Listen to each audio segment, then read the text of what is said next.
Welcome to the channel. Today I am going to be playing Subnautica because I had a craving to play it and I think it'll be kind of fun to watch and it will be somewhat chill. I'm looking for a sort of chill vibe on this Twitch stream. You know, something maybe you could put it on in the background, that sort of thing. So that's what I sort of like when I watch Twitch. So I figured other people might like it when they watch Twitch. So let me just make sure everything is looking fine and dandy here. All right, I think we are good to go. Like I said, just wanted to make sure that everything was working because I've never actually streamed on Twitch before. So yay me, it's all working. At least it seems to be. So welcome to the stream. I am playing Subnautica. I'm going to play regular, what are the options here? Hold on, start a new game. Blah, blah, blah, blah, blah, blah. I think I'm just going to do regular survival mode. I have done hardcore before. I'm not against doing more hardcore on here, but that might be a later date type of thing because I always screw up right at the beginning and end up dying, and it's really disappointing. So I'm not going to do that right now. Maybe if I've played for a little while, we can come back to it and we can see, you know, like how well will I do. But all right, let's get started. And it's gonna take a while to load, I'm sure. So we have some time to sit and get acquainted and see if anybody else shows up here. Not expecting them to, just having fun. That's what I'm here to do. I'm here to entertain myself, and if other people want to watch and be entertained, that is okay with me. So, encoding overloaded. What? No, we're all good. It's fine. It's fine. I'm only using 10% of my CPU. Don't worry about it. I'm sure it's probably trying to load the game simultaneously doesn't help. And it takes forever to load this game. I like it. I like this game. I keep coming back to it. Approximately every 9 months I come back to this game and play it again because I just really enjoy this game. I enjoy the music. Music's a big part of it. I will, you know, I will hop on to some other game and the music will start playing. It'll be like, huh, this reminds me a little bit of Subnautica. Man, I really want to play Subnautica again. So I enjoy, you know, that sort of stuff. So I've lost my mouse. All right, here we go. Oh boy. I always forget how long it takes to load this game in, and objectively it's probably only a few minutes, but that feels like forever when you're just sitting here and waiting for stuff to load and doing nothing else in the meantime. Are we in? Yay! Press any button to continue. Boop!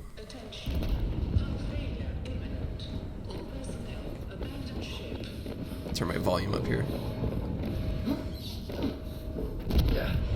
I remember back when this game didn't have an intro sequence. 2, 1.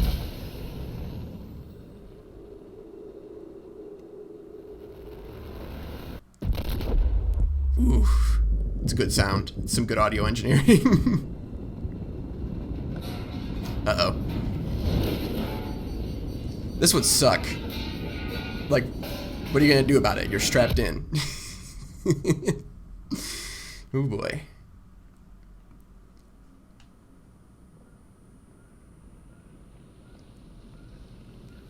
Everything's on fire! No! There we go. There we go. Music's going now. Pick that up. And how do I use this? Right mouse button. Alright. It has been, you know, like I said earlier, maybe 9 months since I last played this game, so I have to be reminded of all the controls. Oh, alright. Work, damn you.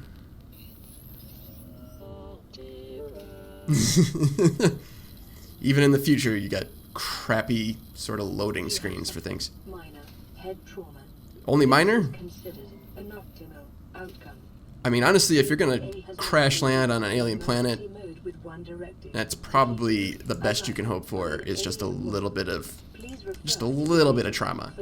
You could have major trauma, but you just need that little bit of trauma to be, you know, that's your butter zone right there. A little bit of trauma. Press tab. All right, there we go. Yay, tutorials. 1, 2, 3, 4, 5. Just select the corresponding slot. I'm pretty sure I usually just flip the mouse wheel like so, because I'm not very good at quick keys. I will open this up, take that, because I need that eventually. What do I have? Alright, let's go take a look.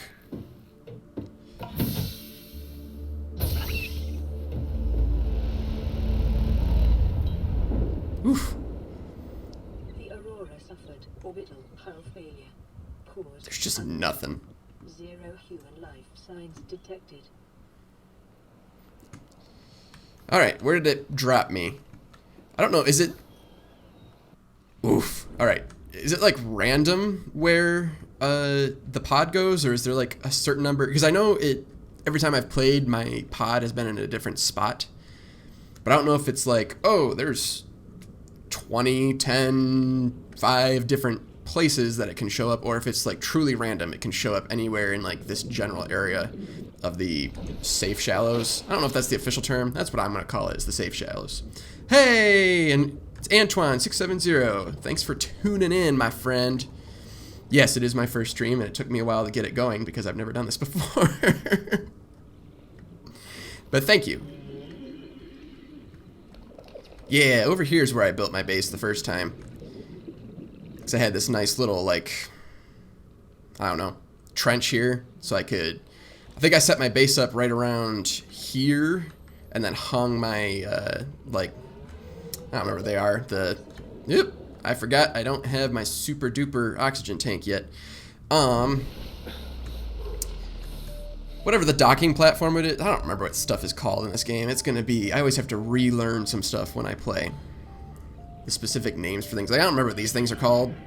And they're not very harmful, so like, I've never had to think about it. I should probably break the limestone down here. Hold on. There we go. Copper is an essential component of all powered equipment.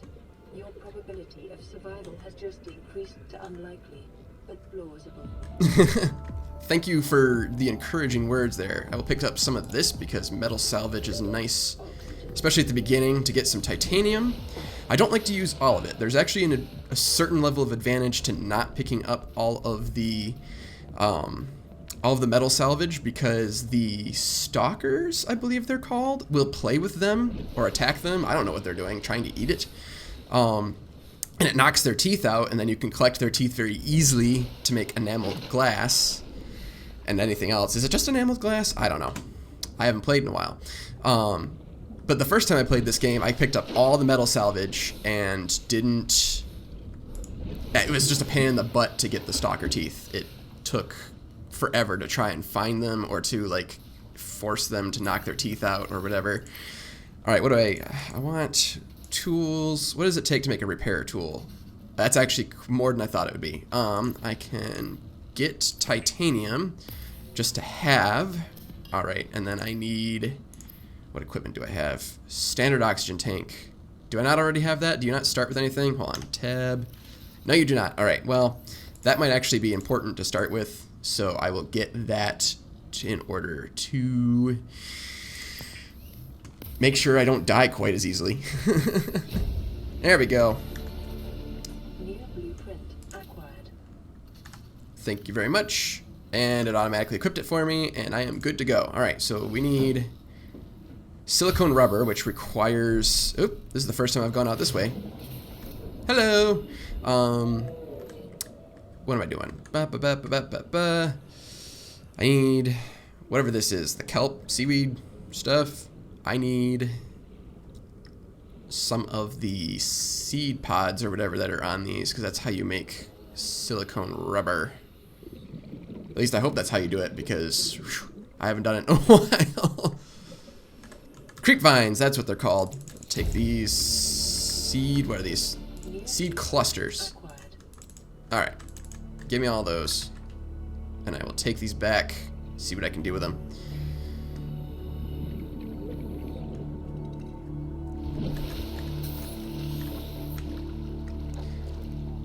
The first time I played this game, it was phenomenal because when you start and you're up here and you can see the crashed Aurora over here and there's just nothing. So I know there's an island over here and I know there's another island over here, but you can't see those from here. So it's just this vast amount of emptiness. But beneath all that is just unfathomable beauty and unfathomable horrors. The shallows are pretty because they're safe. There's nothing here that's gonna really kill me. I'd have to be pretty dumb to have things kill me here, which might happen, don't count it out. But man,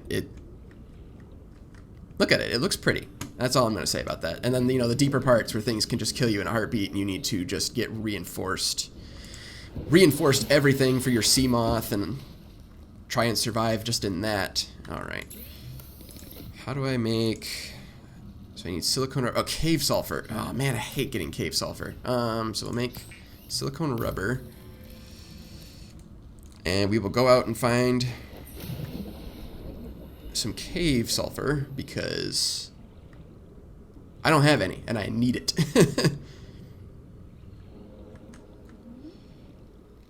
Alright, well here's a cave. Can I find sulfur in this cave? Ooh, hello. Creature egg. I'll take that. That's probably not that rare, but I forget what creature egg that is. And at some point, I will have an aquarium full of little creatures, because it's fun to collect them. Gotta catch them all. That's the different game. Alright. Be very careful. Don't want to be blown up. Oh, I also need to keep track of my oxygen, because I don't have my super duper mega awesome rebreather and an oxygen tank, which is what I really need to just beeline for because it makes exploring so much easier when you have those. I don't even care about the Sea Glide. Like, I use the Sea Glide, but I don't really care about the Sea Glide as much as, like, being able to breathe for a long time while swimming and then the Sea Moth. Those two things are all I really need. Sea Glide is good when I'm in a pinch. I'm about to die. Alright, where am I? This looks like a promising cave. Hello? Oh, there he is. Swim away! Oh, that's a dead end. I'm gonna get blown up. Ouch. That was not what I wanted to happen. Alright. Down I go. I will take this. Thank you very much. There ain't more in here as long as I'm here. Down there. Oop, right there. Swim away, swim away, swim away, swim away, swim away. Booyah. Got away with it. I've come for your sulfur. Take this. Alright, there we go. And I'm actually not doing too bad on oxygen right now. Getting the tank first was a good idea.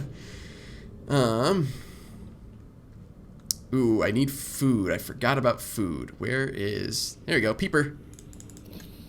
Take you. And I don't know why I'm still carrying the fire extinguisher around. I don't actually need that. Hold on, get this out of my hands. There we go. Yes, I need to eat something. Where's my pod? Still that little bit of lag when you jump out of the water or if you go to a different biome. I mean, you can only do so much. It's a huge game, and they could only optimize loading so much. I'll take you too. Boom, gotcha. And it's getting to be nighttime, which is not a good time to be out in the water. I mean, you're still safe in the safe shallows. It's just really hard to see. Really hard to see what's going on. Alright. Fabricator, tools. I want the repair tool first. I do need that knife eventually. Actually, can I get the knife right now? No, I cannot. What do I need? More titanium. Alright, well. Sustenance, cooked food, cooked peeper would be fantastic. The fabricator cooks small organisms while disposing of the skeletal structure, which is really convenient, quite frankly. Internal organs, thus rendering them safe for human consumption. Alright, let's repair this, because it's annoying me with its brokenness. Boom, there we go. Oh, is that it? I thought I needed to, like, repair more stuff. Well, apparently that was it. Well, alright, let's get this. Actually, can I put this back on the... Can I mount this back on the wall somewhere? Nope. I would like to. I'd really like to do that. Well, let's store it in here because I don't need it right now. I will need it. Oh, water and food. All right. Well, that's good to know that I have. What's I doing? I'm gonna put you in here, and then I'm going to eat you, which is not quite enough to fill me up. So I'm gonna cook this boomerang fish and click out of that. Eat. Fantastic. I will put my creature egg in here because I don't need that. Can I shift click? Is there anything about right clicking? There we go. Okay. Need to get these out of here. Let's do. Oh, I'll need lubricant eventually. So I'll get that right now. Is essential in construction of vehicles and power plants. And I really like the silicone rubber. I think I'm going to need that for a lot of stuff. So just to clear out my inventory a little bit, get rid of some of these seed clusters taking up a bunch of space in my inventory. They're right outside. I can always get more if I need it.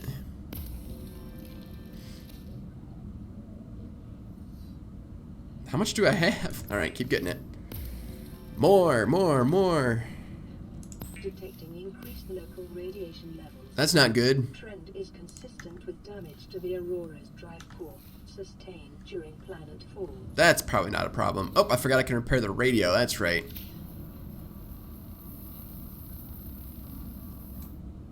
And now I have messages.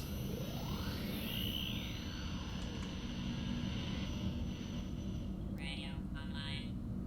Ooh, that's a disconcerting.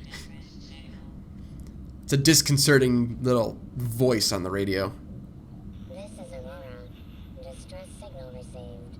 Rescue Disconcerting. will be dispatched to your location in 9 Ooh, look at that. That is pretty. hours. Continue to It's too many hours. emergency transmissions from Too many. nearby ponds. Looks like I'm gonna have to get off of here myself. Hello. Birdies. Or whatever the heck they are. Since everything's primarily sea-based, it seems like, on this planet. I mean, there's not a lot of land. Alright, do I have more messages? Is that it? Nope, that's it for now. Alright, what do I have? I've had these voice logs, which I don't care about, so let's just clear those.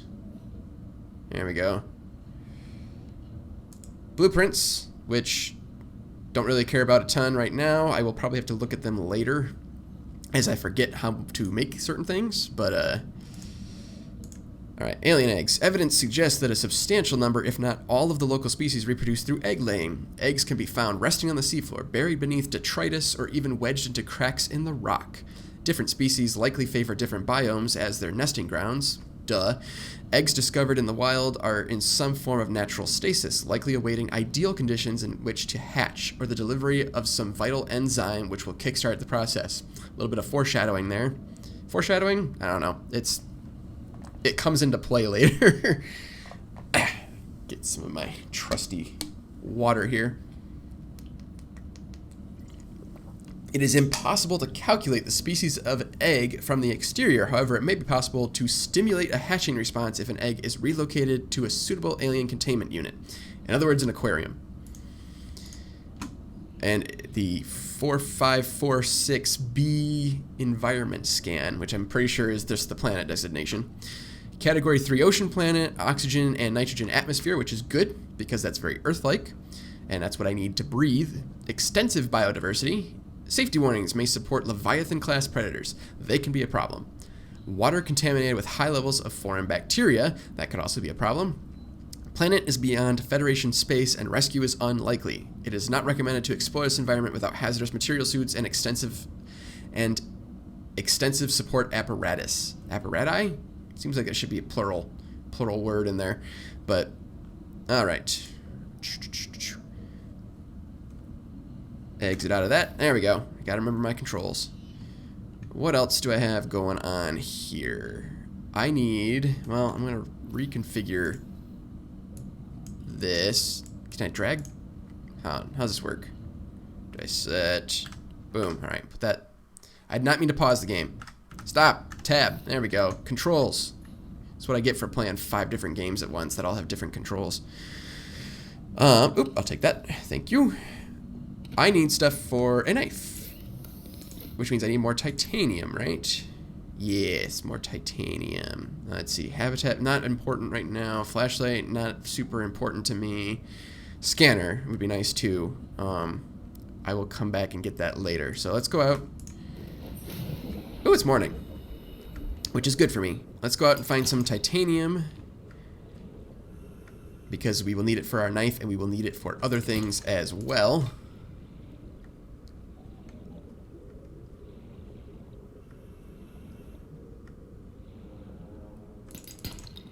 There we go.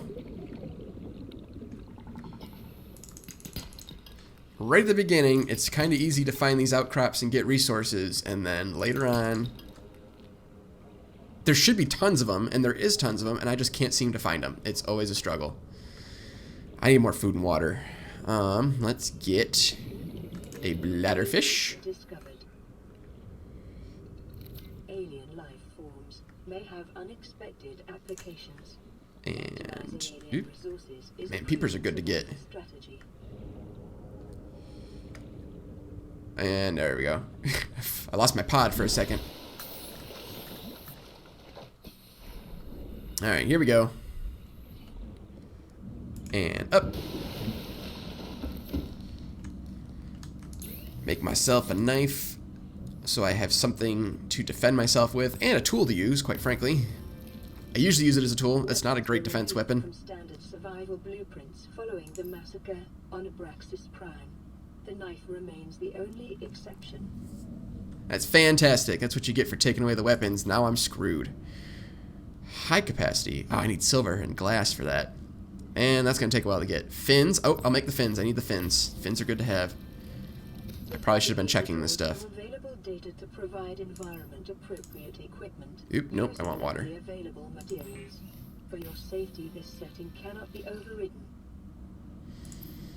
And electronics, copper wire, battery, blah, blah, blah, blah. I do need the battery, which is 2 acid mushrooms, which I need the knife to get, I believe. So, assign this to slot 1, where I want it. And then I can go out and get things to make a battery. Oh, more blueprints, hold on. Bladderfish, air bladder. I might end up having to make a waterproof locker later, because I will have more stuff. And I won't have a base yet, because that always takes me a hot minute to get to. And then I can put lockers in the base once I have a base, but cooked bladderfish. There we go, filtered water. Voice log, don't care, get rid of it, clear it out, bada boom.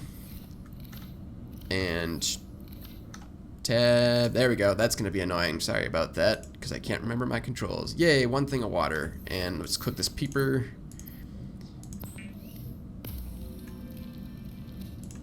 And then we'll eat the peeper, and we'll be okay for the time being. Let's go out and find some acid mushrooms, shall we? Here we go, acid mushrooms. Can I just pick these up? Nope, I can just pick them up. Alright, let's pick those up. Go make a battery.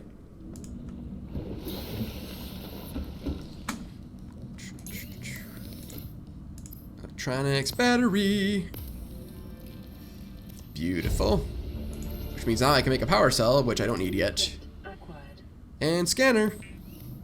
Yay! That's like 3 of the 5 tools I actually use already made.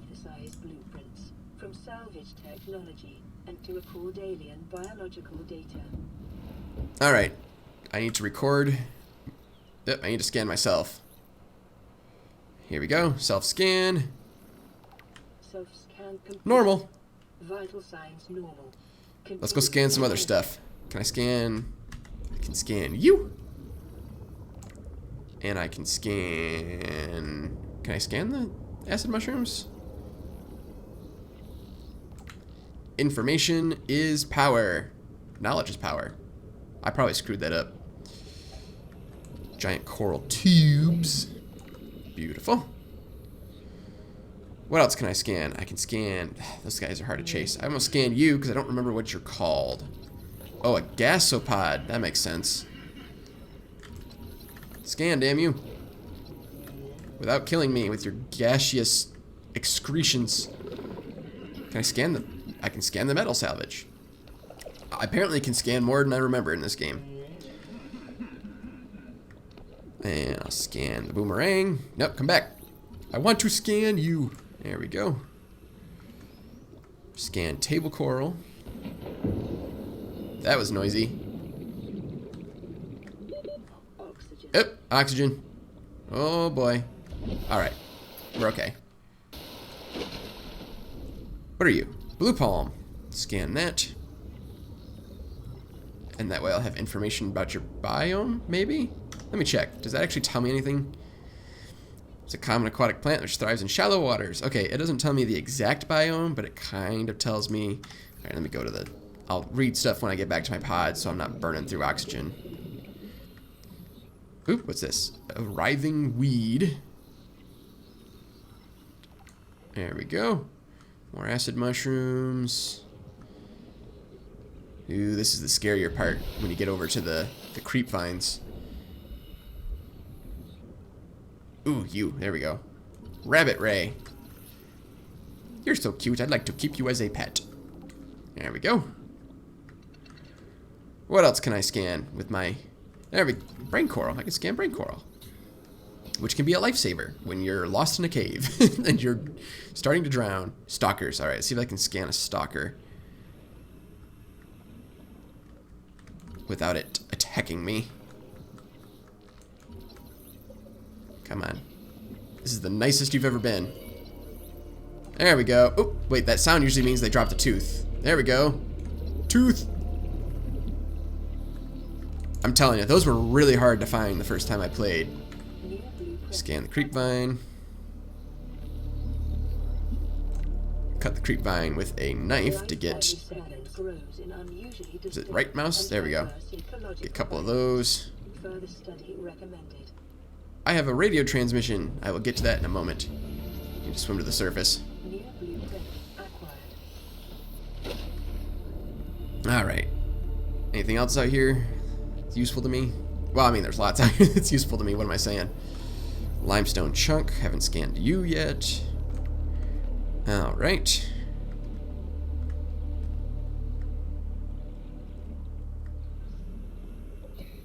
Scanned you. Ooh, peepers. I haven't scanned a peeper yet. Beautiful. Why do I feel like peepers were supposed to be rarer? I don't know why I thought that. Coming into this, I was thinking that peepers were a little rarer than, like, and it was just a bunch of, like, boomerangs and bladderfish swimming around. But, oop, wait, what are you? You're a boomerang, right? Yep. There we go, there's one. A Garyfish. Don't see too many of them around. Wouldn't call them rare, they're just not common. Get some oxygen. There's my pod. Alright, start heading back and analyzing our information. A sea glide fragment. I will take that because the sea glide can be helpful. It's not my favorite, but it's helpful. Take you. Some copper, which I will also need for things. Copper is always a hard one. Titanium I can do. Like late game it can be hard to find titanium, but scan the bladderfish. It's the copper, even in the early game, that I have trouble finding. I eventually get the prawn suit and just go way deep down to, I don't know, the lava lake? What's it called? I don't remember the names of the biomes in here. And, you know, just drilling out the ore deposits and stuff that are down there, because that's the only way I can get massive amounts of materials in any sort of decent time. Where's your, did I already get this one? Yep, it has already been harvested. What's down here? Probably nothing friendly. Ooh boy. Alright, I'll scan you. You're friendly, right? I can't stay down here long or else I'll end up dying. You boy. Take some quartz, because why not? Oh, I do need glass, that's right. Oh shit. Oh no. Swim away. Wow, I thought he was gonna get me. I momentarily forgot that I was in dangerous cave systems. Can I scan these? They glow. Nope. There we go. Swim to the surface. Swim to the surface. Swim to the surface. Do I have my fins attached? Equipped is probably the correct term. Yes, I do. Alright, I just don't feel like I'm swimming very fast is all.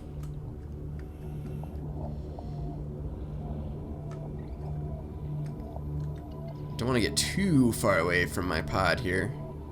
Just in case.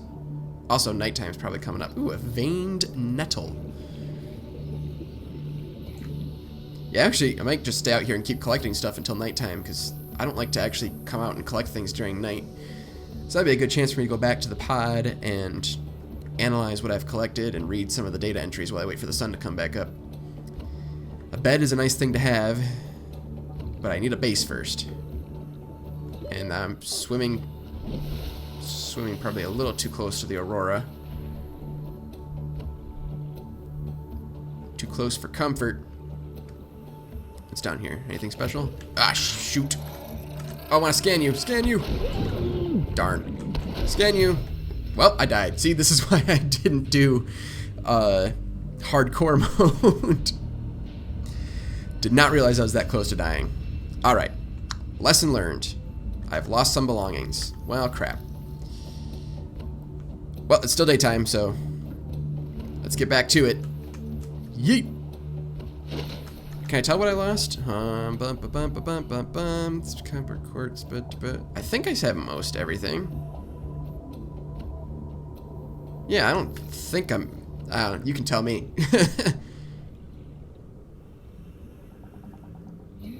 All right. Well, now I forgot where I was. I was over this way because I was swimming towards the ship when the damn explodey fish dudes, whose names I don't... Crashers? Crasher fish? Crasher Wake from Pokemon? Is that his name? Oh, here we go. Wreckage. See if there's anything down here worth scanning. Get some oxygen while I'm here. Come on. Any day now. There we go. Thank you kindly. And we have nothing in here. Here we go. Grav trap. Also not something I've ever used, but something I would like to have in my reserves just in case. Beacons. I do enjoy beacons. I use the beacons quite a bit when I play to keep track of where things are. The first time I played this game, I went to the far corners. Hold on, let me scan. There we go, crash fish. Okay. First time I played this, I went to like 3 edges of this crater that you're in and put down beacons, like beacon A, B, and C or something, or I may have labeled them north, west, and east. I don't remember. And I used those to triangulate my location for everything. I would be like, oh, here's something cool. I want to come back to this. All right, that beacon says this, that beacon says this, that beacon says this. All right, so now I know where the location is. And honestly, it's just way easier to carry a bunch of beacons with you and leave them around so you can come back to them later. Ooh, a counter. That'll come in useful later when I actually have the luxury of decorating a base. New blueprint acquired. All right, it's getting dark out. Oop, take this, get the titanium for it. Getting dark out, so I need to head back to the base because I don't like being out here in the dark. Take a peeper for good measure. And a bladderfish, why not? Oop, hello. Get some sulfur while I'm down here. Do I need you too? Beautiful. Alright, let's... There we go. Now, get out of here before we overstay our welcome. Where is my... There it is. It's 100 meters away. Oop, oxygen. There we go. Because I can't swim long distances like I'm used to doing.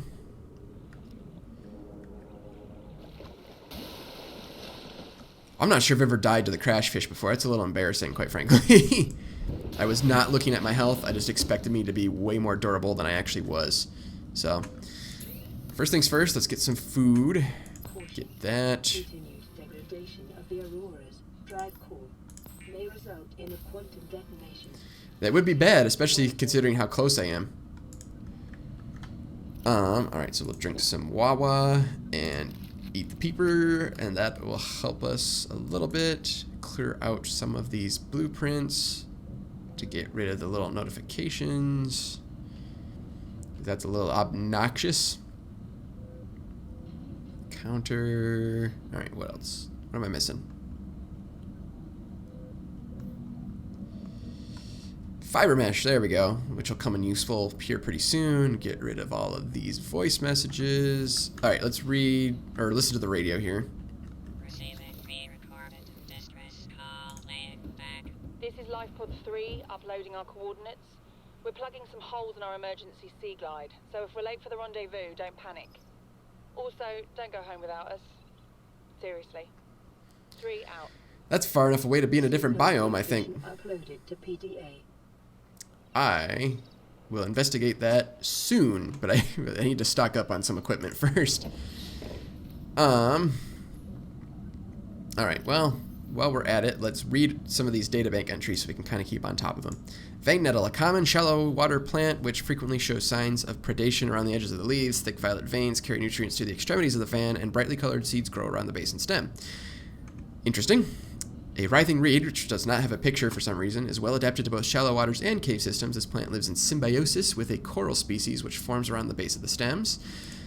It's a good move evolutionarily. Acid mushroom, a common spore-bearing fungi species. The flesh contains a highly acidic compound which leaches into the water if the outer skin is penetrated. It is not clear which predator species necessitated such extreme countermeasures, but the acid mushroom's numbers suggest it was successfully deterred most of them. It's inedible, but it works for battery fabrication. I think that's the only thing it's good for, is battery fabrication. Creepvine is a kelp species concentrated in large forests in shallow sandy waters. Loose roots anchor the plant to the seafloor, from where it grows steadily toward the surface in pursuit of sunlight. The stem is fibrous and rich in iron, making it both a viable base material for fabrication of textiles as well as a basic foodstuff. Can I cook creepvine? Can I make stuff out of it? I'm not sure I've ever done that in this game. Can I make a creepvine salad? Because then I can be healthy and, you know, somewhat luxurious. I don't know. Is a salad too luxurious for survival situation? Is a vital alien resource, edible, construction, applications. All right. A sulfur plant.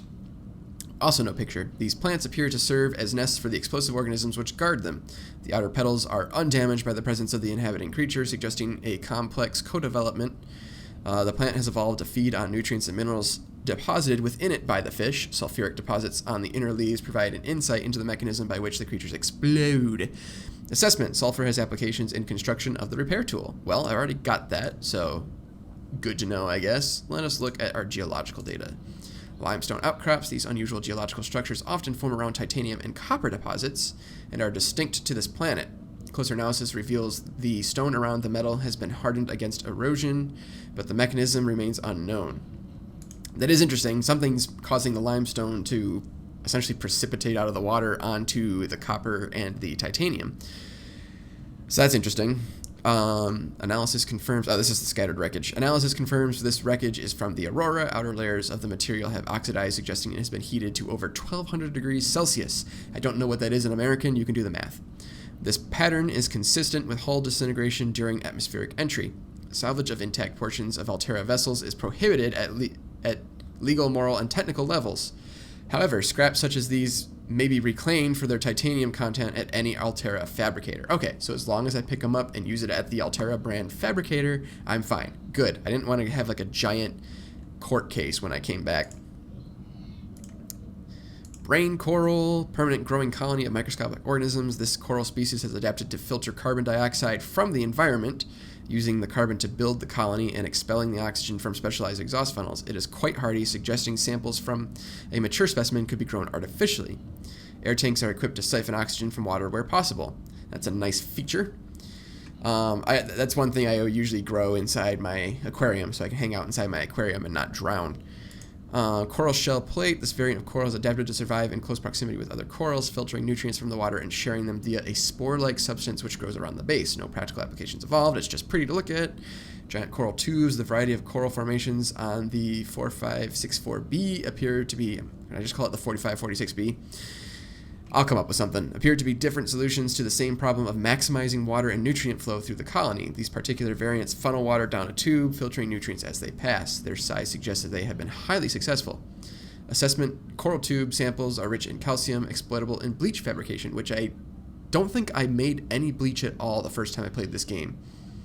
I think it's possible to play the game without getting bleach. I'm not positive about that. They might have added in something where I needed the bleach. But table coral, each disc is an individual colony of microorganisms filtering nutrients from the water. Growth patterns indicate the colonies are in direct competition for positions with superior current or light. Unlike other coral species, its structure is malleable, softly pulsating as it pumps nutrients to its extremities, only turning rigid when it senses physical assault. The jewel-like nodes on the surface are concentrated buildups of rare minerals the coral is unable to process. Assessment, exploitable in computer chip fabrication, which you need a lot of in this game. I've had times where it's been hard to find table coral. It's not as hard to find as copper, in my opinion, but oh boy, it's a lot of fauna. Is it daytime yet? It is daytime. All right, I'll get to the fauna later. Let me look at my fabricator here. Resources, electronics, power cell, don't care, don't need it yet. Fiber mesh, glass. I do need glass, so I'll get the glass. Clear out my inventory a tiny bit. Personal, all right, equipment. So I want that high capacity oxygen tank, which is about the only thing I can get right now. Pathfinder, flare, scanner. I haven't gotten everything for the Sea Glide yet. Oh, deployables. Sea Glide, mobile vehicle bay, beacon, waterproof locker, and grav trap. Don't need any of those yet. These are the cure foods, which I don't need. Is it? Yeah, so disinfected water is useful if you've got, that's what you need bleach for. It's one of the things you need bleach for. It might be the only thing you need bleach for is for the disinfected water, which does fill your water meter up more than most things. But I usually end up getting the desalinator or whatever it is for your base pretty early in, and just stocking up on water from that, because that's the best way to get water. Oh, what do I have? I have some room in my inventory, so I think, well, let me ditch some of the stuff just to be safe. A lot of silicone rubber that I don't immediately need, so we'll get rid of those. I'll keep the 3 first aid kits on me just to be safe. Oh, I'll keep all that on me. All right, so let's go find that life pod. Where is it? Over there. All right, it's going to be a nice slow swim over there. But they might have some materials in there that I need. So, or at least some way of advancing the story. I don't remember, I don't have it memorized which life pods give you the best things. There's probably some life pods that you basically don't even need to go look at, but I don't care. I'm here to have fun and explore, so. Whew, that's a ways away. All right. It says their Sea Glide is damaged. That does mean maybe I can get the rest of the Sea Glide scans from there. Lots of cave systems. Oh, I need a compass. I'm very disoriented under here. Even with the compass, I get pretty disoriented, but... Alright.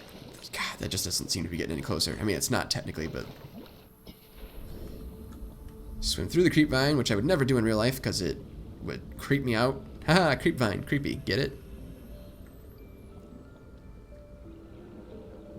Ooh, boy. Maybe we won't get to a different biome. I felt like... I mean, the creep vine is technically a different biome than the shallows, I'm pretty sure, but... I thought we'd get all the way out to where, all the red... I don't remember the names of the biomes, but where all the red sort of grass is. Oh, nope, it's right here in the creep vine, so...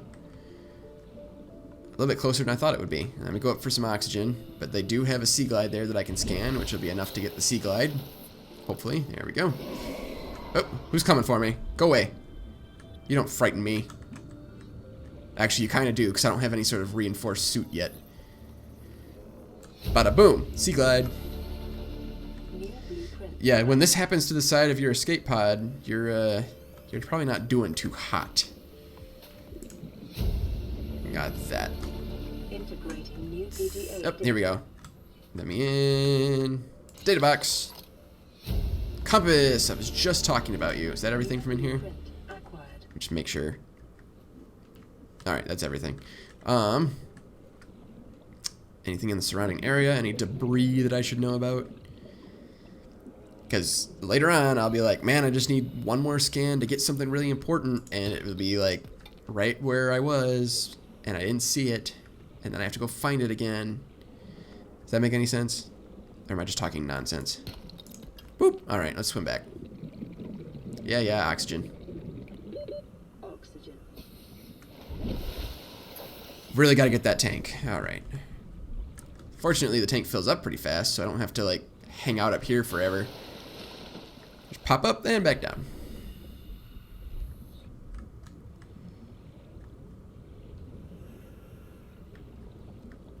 I really like the mechanics of this game. Like the whole you're in water the whole time is really fun. I mean, not the whole time. Obviously, I've been, you know, in dry areas inside my escape pod, and on top of that, there's islands and alien bases and all that fun stuff. But hello. All right, let me scan. There we go. Let me scan these because I apparently haven't done that. Go away. Fortunately, the stalkers don't corner very well. They're not super fast. They're just kind of like, hey, and then they give up.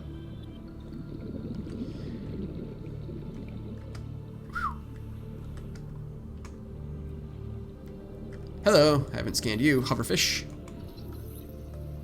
Boop. New creature discovered. And new blueprints, probably, because I can cook that.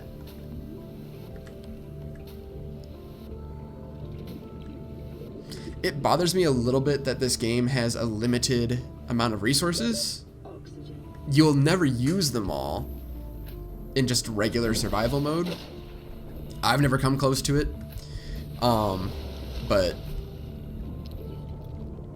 it just, I don't know. It'd be nice to be able to sort of farm resources, and there are not a ton of resources that you can, well, when I say farm resources, I mean set up ways that they can like regenerate or respawn. And you can do that for plant life. You can set up like grow beds and stuff and sort of keep a steady amount of plant life going. But there's no good way to get titanium or copper or any of the other ores without just going out and finding them. Alright, just check in here. What do I need to make? Compass needs copper wire and a wiring kit. Wiring kit requires silver, I'm pretty sure, so not getting that anytime soon. Need more glass. I need silver for this too. Damn. Alright. Well, let's cook the hoverfish. It's better than nothing. Consider disguising the flavor of unsavory Nah. salt or locally sourced herbs and spices. Wait, can I get like herbs and spices? I know the salt thing, which like keeps it from spoiling. It helps keep it from spoiling. And it like decreases the amount of H2O you have, so I usually just cook it fresh and eat it. Later on, when I get like fruits and veggies and stuff, I usually just stick with it. Oops, Skyray, scan that, because it's perching on nothing for some reason. What are you perching on? Alright, well I got that one. Yeah, they focused more on the sea life when they made this game and not so much the sky life. A little bit buggy. Well, what next? Figure out where to get resources, I suppose. Let's see. Sea Glide needs lubricant, battery, and copper wire. That's actually a little bit easier to make than I thought. So we should probably do that. What does the battery need? Battery needs... Oh, I have stuff for battery. All right, we'll do that. But if I use stuff too much now, I don't have like a battery charger, so that's going to be a problem. Battery, copper wire. I can make copper wire. There we go. Hey, making progress. Ta-da! The Sea Glide will increase your effective exploration range. For your safety, please pack supplies for long journeys and stay within 5 kilometers of the nearest... Don't really want the map up, but I do want the light. There we go.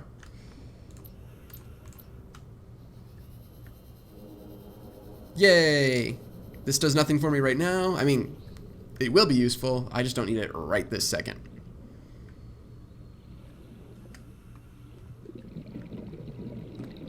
Let's see how we doing here. Stream looks healthy. 0 drop frames. That's what I like to see.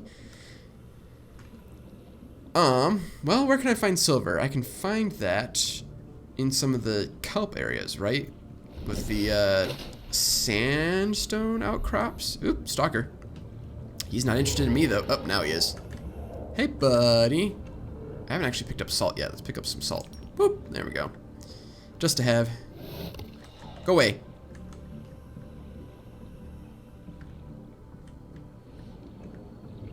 Any sandstone down here.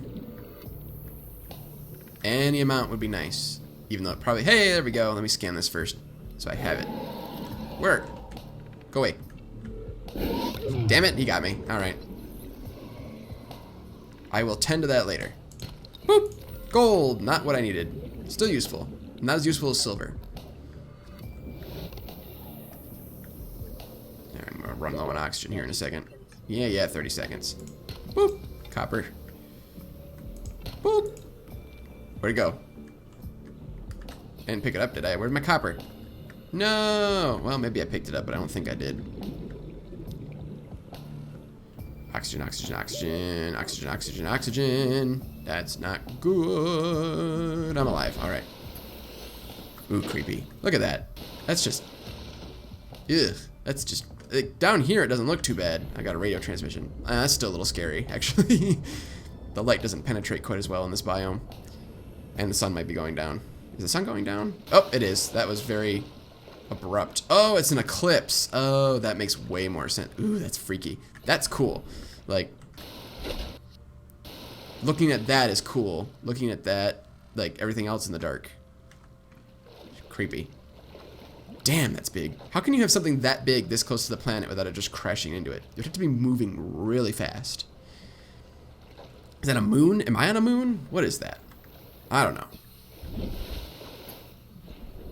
Pretty sure I'm on a planet, which means that's either a moon that's really close by, or it's another planet that's kind of far away, but not really far away. I don't know. Any astrologists, feel free to chime in. Astrologists? Astronomers. That's what I'm looking for. Astrologists can chime in too. It's just your opinion's gonna be different. Another distress call. This is Ozzy from the cafeteria. What the hell, guys? Hi, Ozzy. Warn us this might happen. Our pod was almost crushed by the Seamoth Bay on the way down. Now we're hanging on the edge of a cave system, and this grim-looking snake thing's trying to eat through the hull. Ooh, a Reaper Leviathan. Already. Signal location uploaded to PDA. Where is it? That way. Congratulations, survivor. You have exceeded your weekly exercise quotient by I certainly hope so. 5%. Data indicates Can I scan anything in here? I haven't actually tried. Be sure to vary your routine for uniform muscle development. Uh-oh.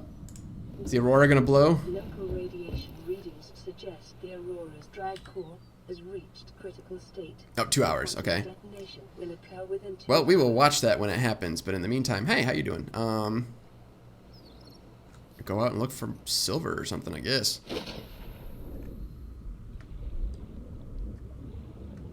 Where's the nearest? Well, this way, I guess. See, I wasn't having much luck over here though with finding silver. You're not gonna be silver. I'll still take some titanium, but oh, here we go, sandstone. Lead, useful, not what I need right now.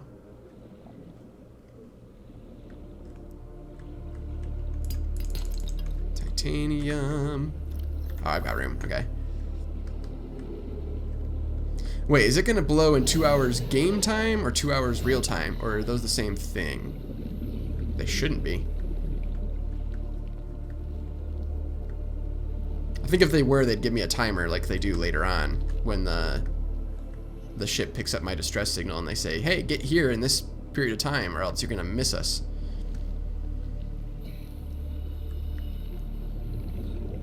Alright, let's get this bladderfish for some water. Oxygen. Oop, oxygen.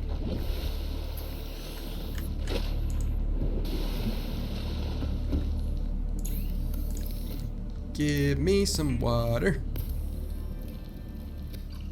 And, oh, I could use some food too, so let me go grab something for food. How about...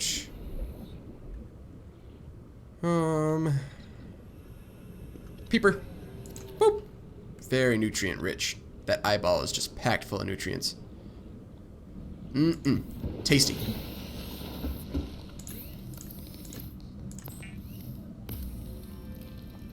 And there we are.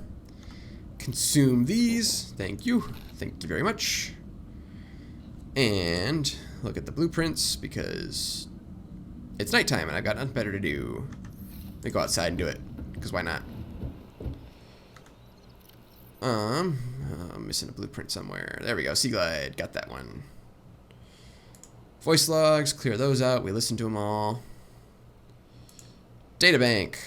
Alright, let's get through some of this fauna, because that's what we had the most of. Carnivores. We have crashfish. Really? You were a carnivore? I thought you just sort of were a suicide bomber. This unusual species has developed an emergency defense mechanism based on mutually assured destruction. That doesn't seem like a good survival technique. Just saying. The forward-mounted eye enables the creature to identify and track potential predators. Sulfur plant. Forward-facing eye doesn't help you. That's what the side-facing eyes are good for, is looking for predators. The forward ones are good for prey, tracking prey, but whatever. The sulfur plant has evolved to feed on sulfuric compounds secreted by the crashfish. So in other words, it's dookie, it's poop, which makes its nest within its leaves. Stronger, more protective plants provide superior nesting grounds, which in turn provide the plant with more nutrients from larger crashfish. Concentrations of sulfur build up in the organism over time. If the crashfish collides with something at sufficient speed, the spikes in its torso are impacted, triggering an explosive chemical reaction. Equipped stasis rifle, repulsion cannon are similar to before approaching shallow caves. Yeah, that's probably what I should do, but it's not what I actually do. Stalkers, a streamlined predator encountered in kelp forests in weight of prey, leaving the safety of the shallows to feed. The stalker likely carved out its evolutionary niche in the sweet spot between speed and size millions of years ago, and may be one of the oldest species on the planet. The stalker appears to be attracted to titanium deposits, which tends to sharpen and put stress on its teeth. As many predators, it may be possible to temporarily distract hungry stalkers by feeding them. I forgot you could do that. You could feed them, and they won't bother you. Teeth. The stalker's teeth are unusually hard and fast-growing. Its elongated snout can deliver huge biting pressure to large attackers while also being used to reach small herbivores seeking refuge amongst the rocks. Night vision. Retinal layering of the eyeballs suggests adaptation for nighttime hunting. I have a radio transmission. Let's go take a look at that, see if it's important. This is Avery Quinn of Trading Ship Sunbeam. Aurora, do you... Hi, Sunbeam. Over? Nothing but vacuum. These Altera ships. They run low on engine grease, send an SOS, you offer help. Yeah, be rude. You don't realize that I'm actually, like, I'm out dying. On the far side of the system. It's going to take more than a week to reach your position. Do you All right, well, let me know when you get here. Assistance. Over. I'll try them again tomorrow. Damn charter's going to have us blowing our credits running errands for Altera. See what the long-range scans pick up in the meantime. That's some good audio. I like the guy, like, not right up on the microphone, so it sounds a little, like, tinny. Stalker teeth. Did I finish reading the stalker? Probably not. Night vision. Dorsal ridges. These ridges can be moved independently to deliver superior maneuverability. Pelvic fins, long and powerful. The stalker has evolved to hunt the fastest of prey. Assessment. Stalker teeth may have applications in glass enamelation. What do they call that? Enamel glass fabrication. Stalker teeth. Extended analysis of acquired dental samples has been matched to species designated stalker. Stalker teeth exhibit extraordinary lightness and strength and contain only trace amounts of calcium. The edges show signs of wear and studded with metal flakes, providing evidence that stalkers chew on metal deposits in order to sharpen their teeth. Applications as a natural substrate in enameled glass fabrication. Fantastic. Herbivores. The gasopod, a slow-moving life form and one of the larger herbivores on the planet, providing a substantial meal to would-be predators. The gasopod protects its domain by filling the surrounding water with poisonous, corrosive pods whose contents dissolve even synthetic fibers. I forgot I can collect those pods. That's another one where, like, you don't actually need them until maybe late in the game, the actual, like, gas pods. So I didn't even think about, like, grabbing them right now, but you can. Algae gland, a bulbous sac-like appendage on the rear end. A luminescent yellow algae grows inside the sac and produces the poisonous compound. Abdominal muscles can contract, causing the algae gland to emit the noxious compound into surrounding water.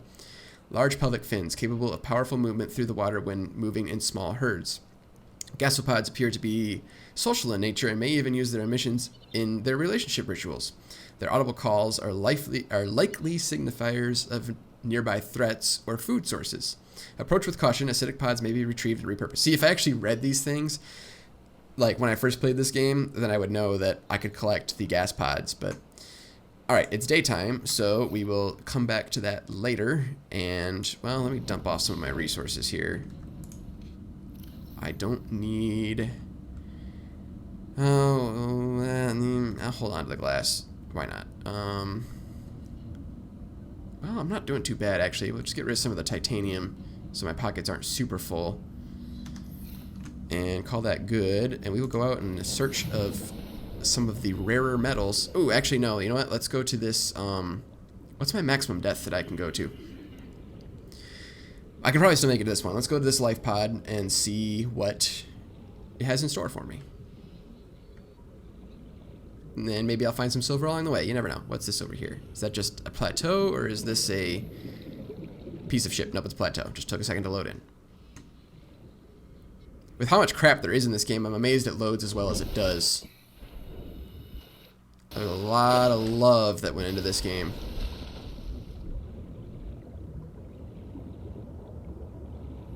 A lot of good creature design, sound design, world design. It'd be really cool if it was sort of procedurally generated each time. So, like, I kind of have a general idea of where everything is in this game, just because it's the same crater every time you play, and your start location is slightly different each time.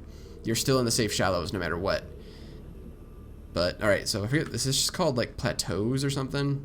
I don't remember. But this is what I thought I was going to last time, and there might actually be some... There we go, silver. What are you? Are you a sea moth? Hold on, let me get my 30 seconds. sea moth, which it'd be nice to have the blueprints, but Scans suggest this biome supports extensive oh boy, I'm really deep. Hey, it's my friend the whatever that is. The only like friendly Leviathan class in the game, really, other than is the Sea Emperor still considered a Leviathan class? Probably. But man, why can't I remember what those are called? Let's go pay it a visit. I'll come back to this pod. Yeah, it's still got the beacon on it. I'll come back to it. Hey, buddy. You're big and friendly. Reefbacks, that's right. Man, I wish I could remember the names of the stuff in this game. And you take a lot to scan, which makes sense, because you are big. Thank you. Do you have any life on here? Some good thing. Oh, there's that thing over there in the distance. Tiger plant. Keep your distance. There we go. Violet bow. Gotta sort of keep swimming with the reefback. Hey, look, another one. I found my migratory path here, I suppose. Regress shell, anything, acid mushroom. Anything else worth scanning? So I can break the barnacles, get copper out of those, but can I scan them? Oop, redwort. Oh, I need to surface. Hold on. Don't die on me now. Oh boy, there it goes. Ah. I feel like there's an episode of Futurama where Bender like gets rid of his modern technology and there's a robot on the island without the modern technology that has to refill her water wheel or whatever every so often, and this is sort of like the opposite of that. I need to get out of the water and breathe every so often. And when my vision starts fading, it's like, oh my god, I'm gonna die! Okay, I'm okay. So, I have this wreckage over here, which would be nice to explore, and this life pod over here, and from up here, they look really close, and I didn't even see that before, so... Alright, I think I got everything useful off of this reef back for now. So, I'm gonna come up here, get some more oxygen, and then I will go down and study this life pod for anything useful.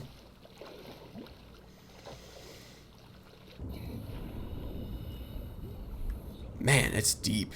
This is like... Imagine being on the surface and looking down to like 100 meters. Like the deepest pool I've ever been in was like 12 feet, which is far, and you can actually see the bottom because it's a pool, it's clear. I've been in lakes where it's been like probably hundreds of feet below me, but you know, lakes are so murky that you only see 3 feet in front of you and it's not very scary. Oops, silver. Need that. What's in here? Laser cutter. That's something I need. I might need to go back up for oxygen here in a second. I'm not sure I'm going to make this trip. Is that another sea moth fragment? I'm going to get the whole sea moth like right away. 100 meters. Yep, that's not good. Alright, so 100 meters is my limit. I need to go back to the surface. I'd rather not use my sea glide if I don't have to. New blueprint Come on. I need the Ultra Glide fins or whatever the hell they're called to... Uh-oh. Emergency. I forgot that was happening. Has occurred in the Aurora. Wait, we need to get to the surface so we can watch it. The Give me a second. reactor will reach a supercritical state. Alright, we're gonna watch this. Minus 10, Probably a good thing I'm as far away as... 7, I can be at the life pod and still live, but 5, 4, it's probably good that I'm this far away. 3, 2. Ready? Ooh. Some decent audio design. Could you imagine if you could, like, feel that? Like, that's basically a small... There we go, radiation suit. I need that. Blueprint acquired. That's like a small nuclear explosion, essentially. Maybe even a big nuclear explosion. Has But, been added to your blueprint database. man. Alright. Got that wind coming off of it. It'd be nice. Like, the sound is fantastic. It'd be really cool if they had some sort of shockwave or something to come out to sort of, in some way, simulate just that pressure wave coming off of there. Hit you in the chest. Someday video games will be that advanced. They do have VR for this game. I don't have any way of playing it in VR, and from what I've seen, the VR isn't better than just playing it regularly. Alright, got that. Integrating new PDA data. Really? There's no, like... Alright, nothing in there for me. I did find, like, sea moth fragments. Oh, I need you. Hold on. Where's my scanner? Where'd you go? Local scan. Ah. A nearby cave There we go. entrance. Depth 90 meters, leading to an I don't care. Alright, well, I'll get you... Spadefish. I'll take whatever. I will scan whatever comes my way. Alright, got you. Alright, I'm in 30 seconds. Oh, what are you? Bioreactor. I've never used the bioreactor in this game. I just stick with solar panels at the beginning and... Ooh, cave. Oh, is that how you get down to, like, the mushrooms? That's how I end up dying, is going down there. Because you really need to upgrade your gear before you go down there. And I don't, because I want all the cool stuff that's down there. Alright, and back down. Can I swim faster if I put stuff away? No, not really. And more radio stuff. Need to scan a Reginald here. Come to Papa. Whoop, gotcha. Alright. Is there any, like, data chips or anything around that just sort of scattered? Nope. Alright. Anything in here? Laser cutter. Need that. Can't see it.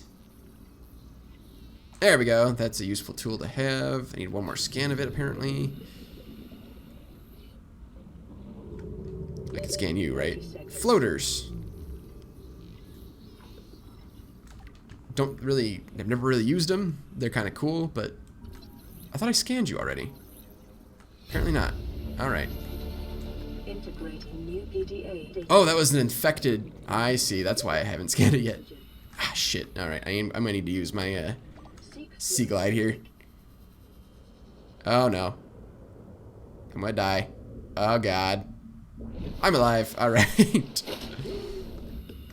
Yeah, get your breath there, dude. Going back down. Am I getting... Oh, I need water. Alright, I'm gonna have to tap... I'm gonna have to come back to this wreckage over here later, I think. I don't have the gear right now for extended stays away from my life pod. Did I get everything else from around here? I do have silver. I did get the silver, which is something I need. I got this already, right? Yep, that was probably the laser cutter. Oop, I can scan you at least. Drooping stingers. Those will hurt me later, I'm sure, when I'm exploring the mushroom caves. Is that something I can scan? 30 seconds. Yeah, I'm gonna come over here. I don't need to... Oh, there's just so much cool stuff I want to do. Oh, that's just more sea moth. Well, I can get titanium out of it. Alright, I'm gonna come back to this, like, next, because there's stuff over here, but I don't have the resources to survive at the moment, so I'm gonna Oxygen. get to the surface.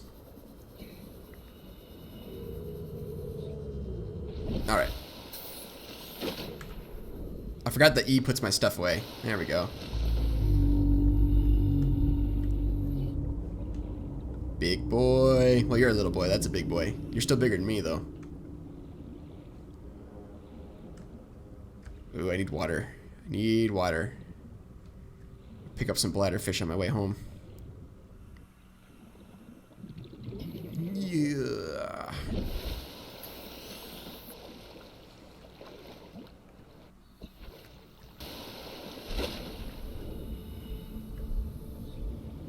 So green.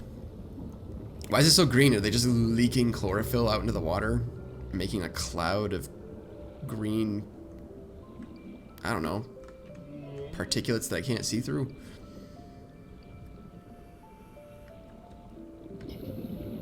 I might as well get some of these while I'm out here because I do need them. Boop. I'll take that. Oop. 2 for the price of 1. Oop. 4 for the price of 1. Or did I knock 2 down? No. Okay. Usually I just get like 1 sample when I cut it like that. Neat. Alright, any bladderfish? Come on, bladderfish. I probably should get a grav trap just to catch bladderfish if nothing else. Come on. Boop. Gotcha. And 1 more. Perhaps 3 more. Yep, stay away from the gas. There we go, there's 1. Couple. Alright. Yeah, I need water. Come on. There we go. Alright, that should be good enough. Well, I'll get some food too. Why not?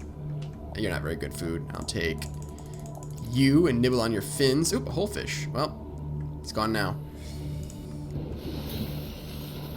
I have another radio transmission. Alright, food. Water.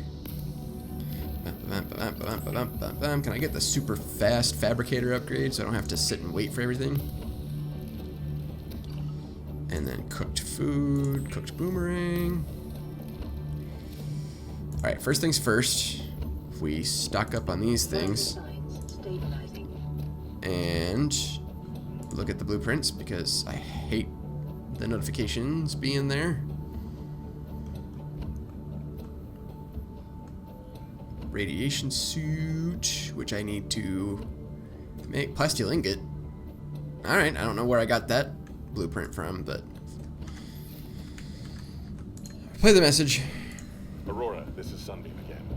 We just picked up a massive debris field at your Yeah, location. you think? I didn't know how many of you. I didn't know.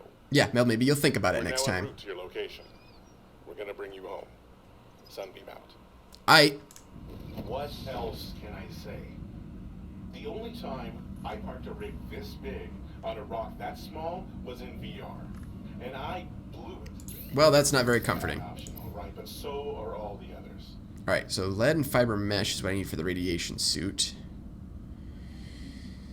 And I still need... I need another glass. Let me go out and get...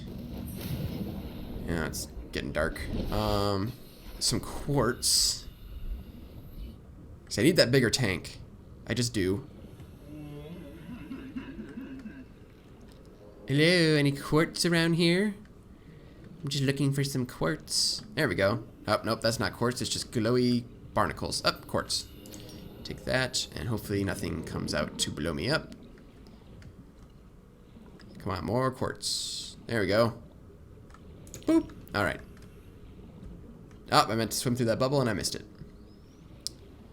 I'm a pro gamer, guys. Pro gamer strats and pro gamer moves. Uh-oh. I'm looking at OBS. It looks fine. Let me take a look here. But thanks for letting me know, Antoine. Let me go into here real quick. Let me just check the stream. No, OBS says it's working. And I'm able to watch my stream, so I think we're good. I'm not sure what you're seeing, but everything looks fine to me. Keep tabs on it, though.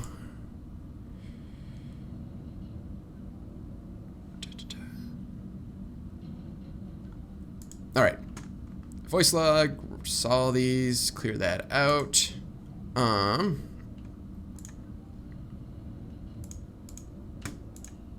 Rabbit rays. What am I doing? I will read that in a second, but I was gonna fabricate stuff first. Thanks for distracting me. Yeah, that's what you get for watching it on your phone. Which I've never tried to do. It's probably not as good as streaming it straight from the browser, especially if you're not on good Wi-Fi, or if you're using data or something. I imagine it's probably not great, because I've got good internet sitting here at home and it all looks fine to me. So, but I do appreciate feedback, because if something is going wrong, there's a good chance I don't know it's going wrong. So don't be afraid to chime in. And I want... Oh, do I need to take off my standard tank? Yep, hold on. Bring that over here. Here we go. And bada bing, bada boom. More oxygen for me. Beautiful. 135. That's what I like to see. Get that up to, like, is it 225? I think is the maximum that I can get. But all right, that's a good place to start. Clear out you. Ooh, rebreather's good to have. Lots of good things to have. That's what I really need. We will read through this. On the roof. Ooh, look at the moon. That is a moon. Another moon. And poorly roosting birdfish things up here. Wow. All right. It looks really cool. It's just really dark and hard to do anything at night without equipment with lights on it, basically. But back to reading, so we can actually get through some of these. Rabbit ray, herbivorous. Not sure how you say that word. Aquatic life form, rabbit rays appear to live serene and solitary lives with few predators. A natural sense of curiosity and awesomely poisonous flesh. Twin orange appendages mounted on the head sense vibration in the water. Markedly similar method of transportation to that of Earth rays. Zero genetic resemblance detected, suggesting these two species independently developed similar solutions to their environmental circumstances. Evidence indicates its large side-facing eyes are relatively recent adaptations. It is likely there are related ray species in other environmental biomes on the planet. Inedible, but harmless. And fun to have as pets. The sky ray is a bird-like head and feathered wings which enable it to fly. Sky rays are commonly found circling floating structures and rarely venture far out to sea. They will perch on dry land but are prone to flee on approach. Wings. Although its wings give it some resemblance in silhouette to the waterborne rays on 4546b, analysis shows no greater genetic overlap with those species than the planetary average. In fact, the sky ray appears to have split off the evolutionary tree much earlier than most. Diet. Largely seed-based, sky rays have not been observed diving for food, which implies that they rely on land-based plants for their survival. Assessment. Presence may indicate nearby dry land. Well, not right now, because it's just my pod, basically. Bladderfish. This unusual herbivore appears to be mostly defenseless and bears little resemblance to the other life forms around it. Semi-permeable bladder. This bladderfish is able to filter air and seawater into its body cavity through a unique membrane which surrounds its spine like a bladder. This allows it to remove and consume organic particulate caught on the way and adjust its buoyancy, if I could read. The longer I read, the worse I get at it. Open-ended vascular tubing. Can be angled and contracted to pump out water and achieve low velocity guided propulsion. Ah, good water. Largely oblivious to threats and practically immobile at night, its only identified defense mechanism is that it is composed entirely of water, air, and cartilage. Oxygen may be retrievable from the bladder and added to tanks on consumption. Membrane has applications as a natural water filter, which means I can get water out of it. Boomerang, herbivore encountered in large numbers, found to frequent shallow waters and move in schools. Serrated teeth suggest adaptation for grinding corals other herbivores are unable to digest. Twin fins. Unusually, the species has two fins. This species' two fins are cartilaginous extension of its skeleton. They are less prone to damage and provide superior propulsion, but are also harder to grow back. The bright blue tips are, in fact, the ends of its digestive tract, where the luminescence of the corals it consumes is most focused. Oh, so probably the streams of stuff you see coming off the tips of its fins are it pooping. That's what I'm going to guess, and that's what I'm going to go with. Most active during daylight hours and prone to flee on approach. The boomerang can more easily be observed at night when its luminescence gives it away and it seeks the shelter of the seabed. Garyfish. I know it's the daytime came up, but I'm just going to keep reading stuff because it's just going to keep building, and I want to read it all. It's good information to have. Garyfish is a slow-moving and curious herbivore. Camouflage indicates adaptation for evasive behavior on the ocean floor. Eye stalks may be beneficial when watching for predators from hiding places amongst the coral. Behavior: more active during daylight hours, but slow and docile at all times. The Garyfish's survival depends on a combination of camouflage and predators who can get a more filling meal elsewhere. Assessment: it's edible. I can eat it. And maybe I will at some point. A small, cautious herbivore, this is the hoverfish, commonly found in kelp-rich environments. Charged foot pads. 6 unique limb appendages feature charged pads capable of ionizing the surrounding water. The hoverfish uses this ability to maintain its position against the current as it feeds from kelp and lichen. And it is edible. That's actually a way of propelling things in the air, is you can take wires and run electricity through them and it'll ionize the air. And then you can put, like, I believe, like a metal strip beneath the wire, and it'll attract the ionized particles. So the movement of the ionized particles coming down from the wire to the metal that they're attracted to creates propulsion upwards. So a way of doing hover technology, I guess, that is probably being explored by somebody, but I don't know how heavy of stuff you can lift in that way, at least without... I don't even know if adding more power to the wires can give you more propulsion. I don't know. Different topic for a different time. Peeper, a fast prey fish encountered in shallow waters and rich in protein. Developed side-facing eyes, capable of discerning colors not just in shallow waters, but in a variety of lighting conditions. It is also able to close its eyelids, thus preventing light from reflecting off the lenses, and rendering the peeper almost invisible to nighttime predators. Powerful fins. This species has evolved powerful fins which enable rapid acceleration in still water and the ability to leap meters into the air to avoid pursuers. I don't think I've ever seen a peeper leap out of the water, but it'd be kind of cool. A beak, likely used to break down corals and tough vegetation. An unusually large nasal cavity serves no obvious purpose and appears to be specially evolved to detect a single specific enzyme. Nothing encountered on the planet so far produces a matching odor. Interesting. Expulsion tubes. The tubes attached to the peeper's torso are connected directly to its stomach and gills and appear to be designed to expel its contents on demand. Purpose unclear. While the peeper is well adapted to survive in shallow waters, a number of its features serve no discernible purpose. It would appear that to be just well suited to survive in deeper waters and is somewhat more intelligent than the usual small herbivore. It has high calorie count for edible, which is why I usually like to go for peepers when I'm eating. And future research is required because basically they end up being relevant to the what's the name of the disease that's on here? It starts with a K, doesn't it? I don't know. They end up being relevant to that stuff. So, Reginald. It's a very proper name for a fish, I suppose. A small herbivore and a distant relative of the common peeper. It's, kind of similar in shape. Sharing that species' well-developed side-facing eyes. This is true. It does have the side-facing eyes. Approximate size and body profile. Coloration. Dull green coloration for deep water camouflage. Luminescent tail coloration, likely part of mating behavior. Oh, it likes to attract mates with its pretty colored tails. Just like humans. Diet. Filters algae and other plant materials from the water via 4 gill-like forward-facing orifices. Interesting.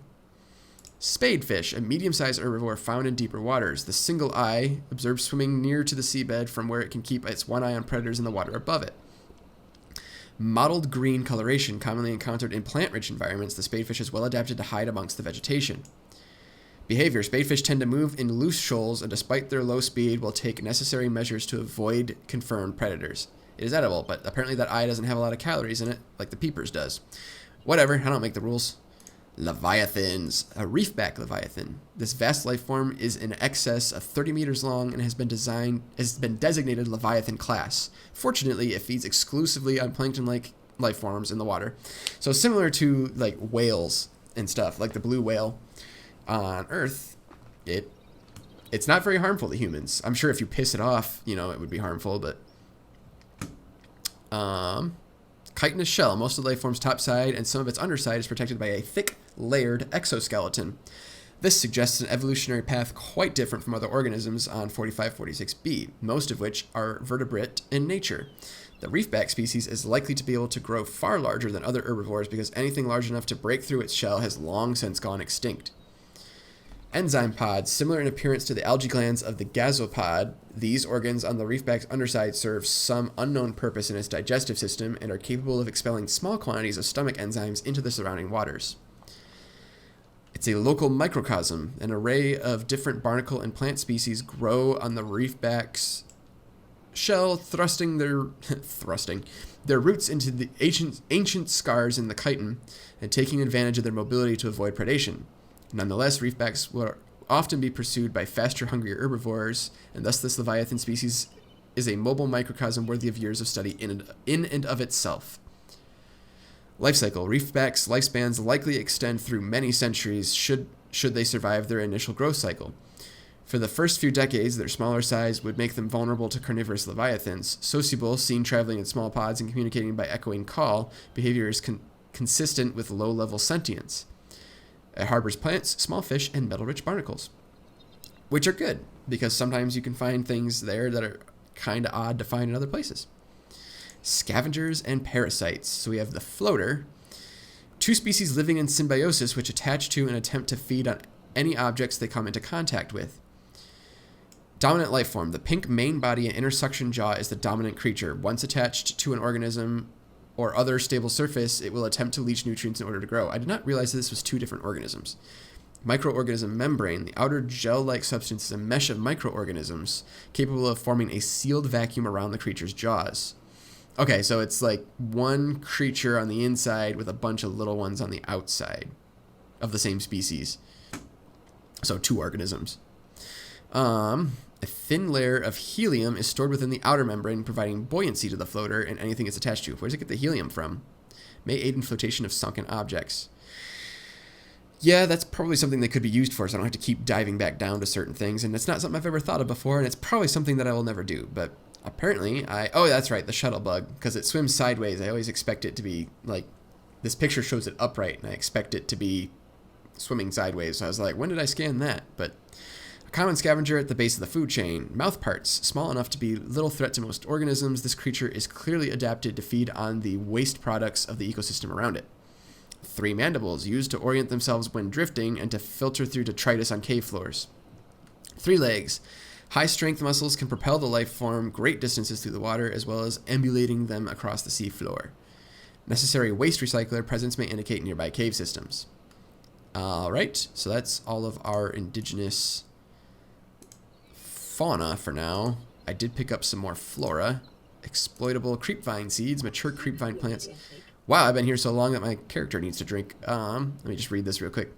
Mature creepvine plants that have survived the predation of small herbivores produce these bioluminescent seed clusters, which may be knocked loose by currents or consumed and later deposited by predators. The embryo is surrounded by a thick oil and silicone layer, which will disperse into the ground as the outer skin deteriorated. This may provide the seedling with the nutrients it needs to survive the low light conditions on the seabed. Vital alien resource construction applications. Yes, there's a lot you can get out of the creepvine in general.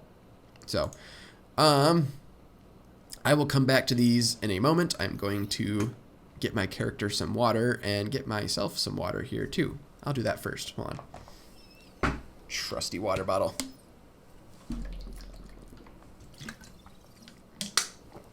Oh, yeah, that's good stuff. All right. Whee! All right.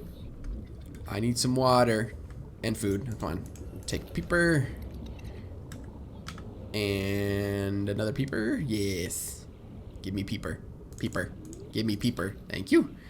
Now, bladderfish. There's one.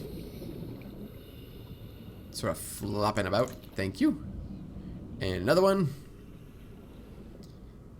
Come on, come on, come on. I swim so slowly, and I don't want to use my sea glide if I don't need to. That was a creature. I don't know if you could hear that. I've got the game volume down a little bit low, but I could hear it. One more for good measure. Boop. I can always take the water with me. Fish will spoil, but water will not. Rebreather, wiring kit, fiber mesh. Gross. Sustenance, water. Water. Boop, boop, boop, boop, boop, boop, boop, boop.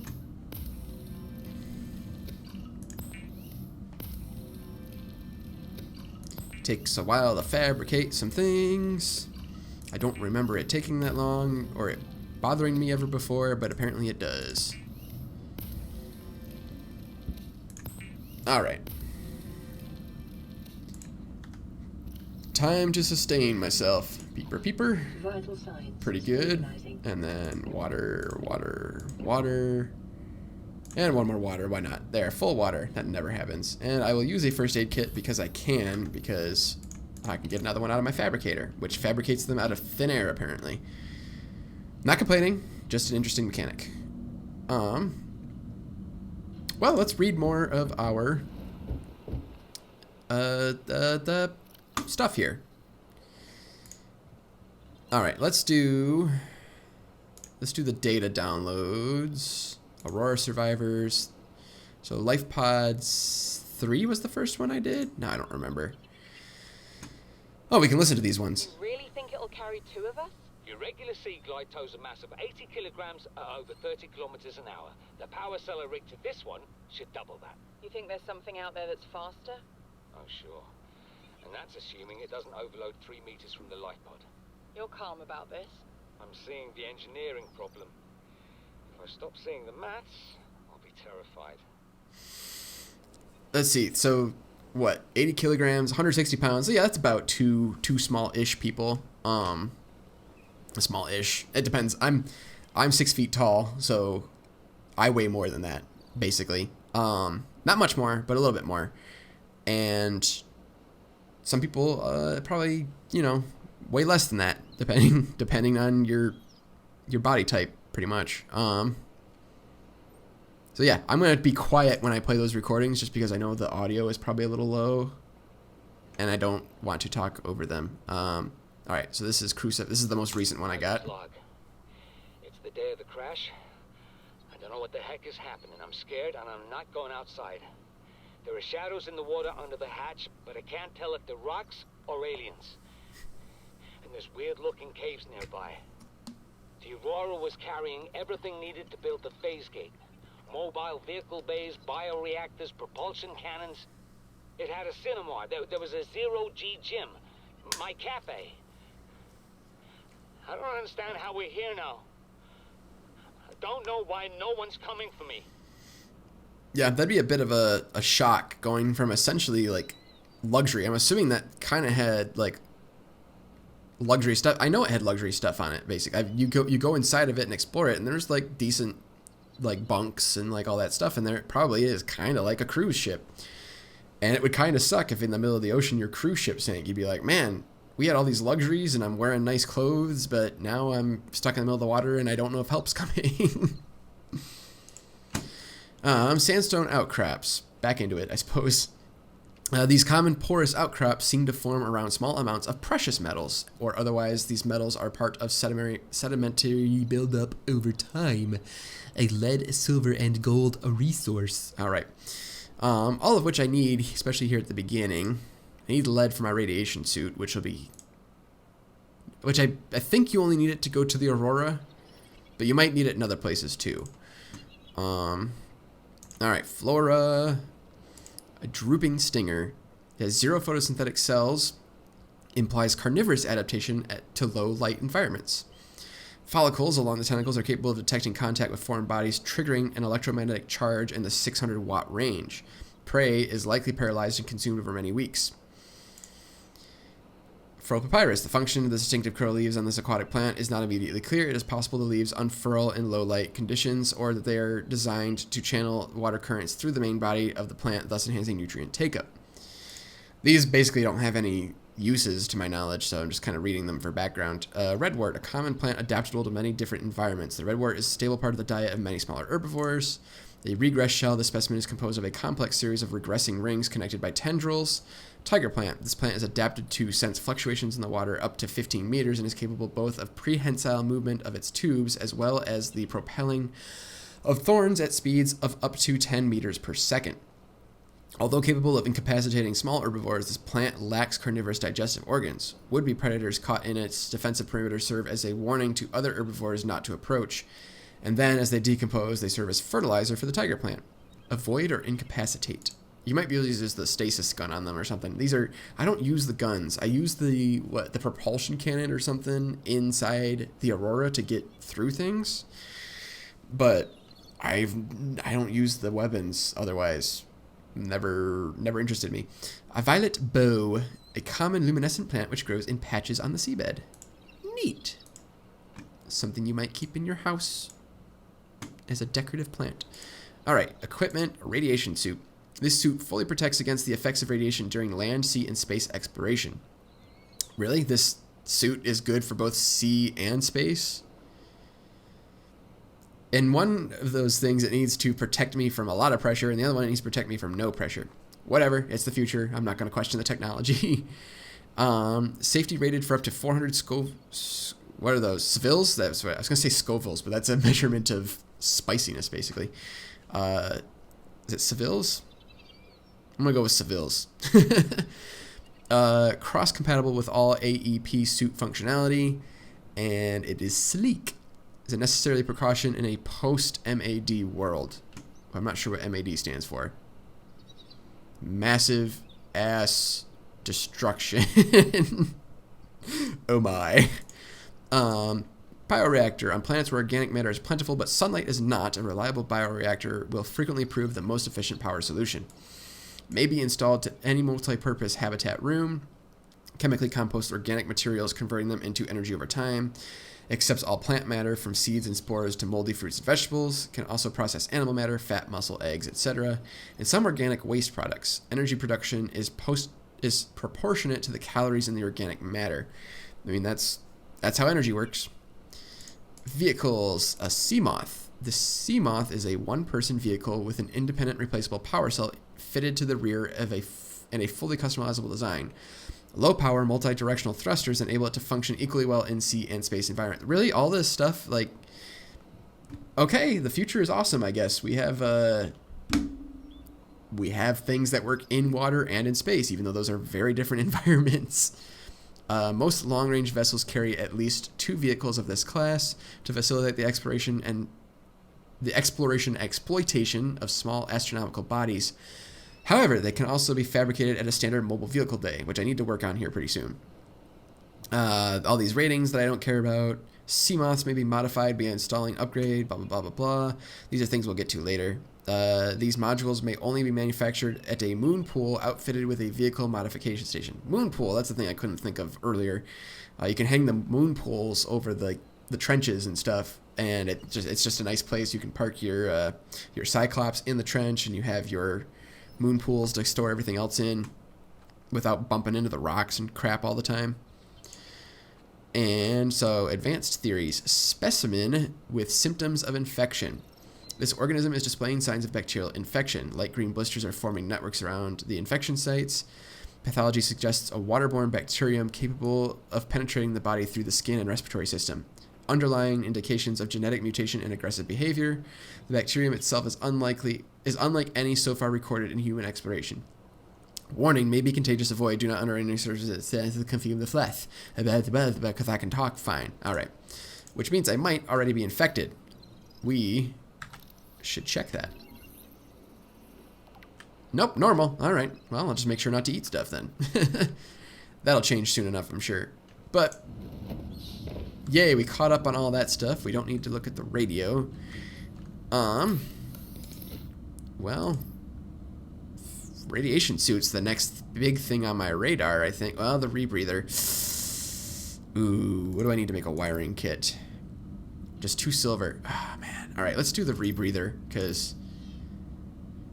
All right, so I need fiber mesh, which means I need 2 creep vines. So I'm going to get 2 creep vines, and then... how much stuff do I have in my inventory?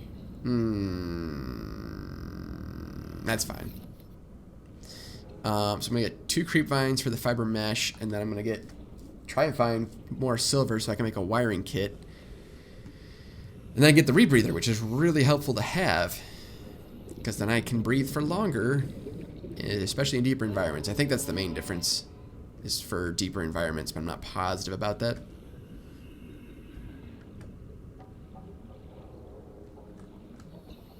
More wreckage over there.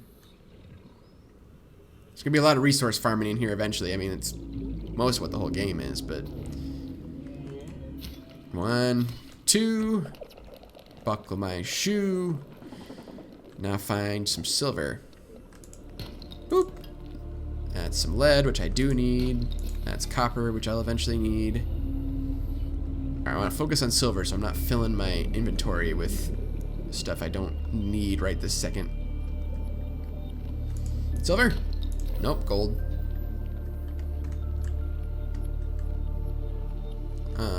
Well. Where's all the sandstone? I swear, I hate mining, like, silver. You need so much of it in this game, and it's so hard to find until you can actually start, like, mining deposits. Alright, there's some silver. There is some, if you go up to the Aurora, there's a lot of sandstone around there. It's just dangerous, because that's where the Leviathans like to hang out. Plus, there's the radiation, but if you have the radiation suit, that doesn't matter. Any sandstone? Oh, hi, Stalker. 30 seconds. Oh yeah, oxygen, that's a thing. Haven't had to use that in a while. Alright, going up. How's the video looking? Good? Yay! Thank you, Antoine. You're my oh, I should probably get more oxygen, actually. I forgot I have a bigger tank now. Yeah, it could be. Could be your phone. Could also be, I don't know, I'm not an expert on these things, but I have this set to I have this set to low latency, but if you have bad internet, you might need to manually turn on the regular latency, so that I'm assuming it buffers a little bit. I don't know. These are things that I hear and have not tested. So, and I am not a Twitch streaming expert. This is my first Twitch video ever. So, yay! I will become a seasoned veteran in no time. Hopefully.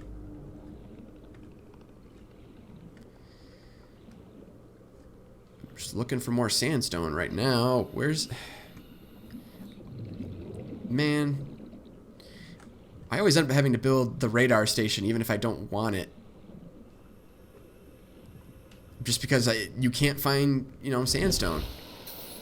It's so sparse and only in certain environments. Alright, sounds good, Antoine.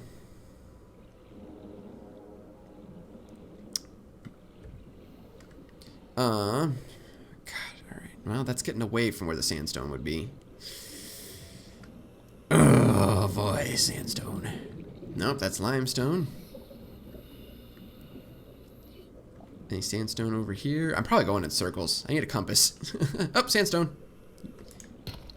Nope, lead. I need one more silver. At least one more silver. I'll take more than one more silver.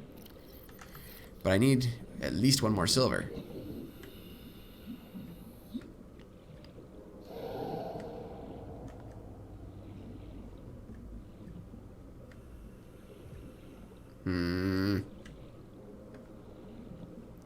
Alright, is there any on this ridge over here? It seems like there should be.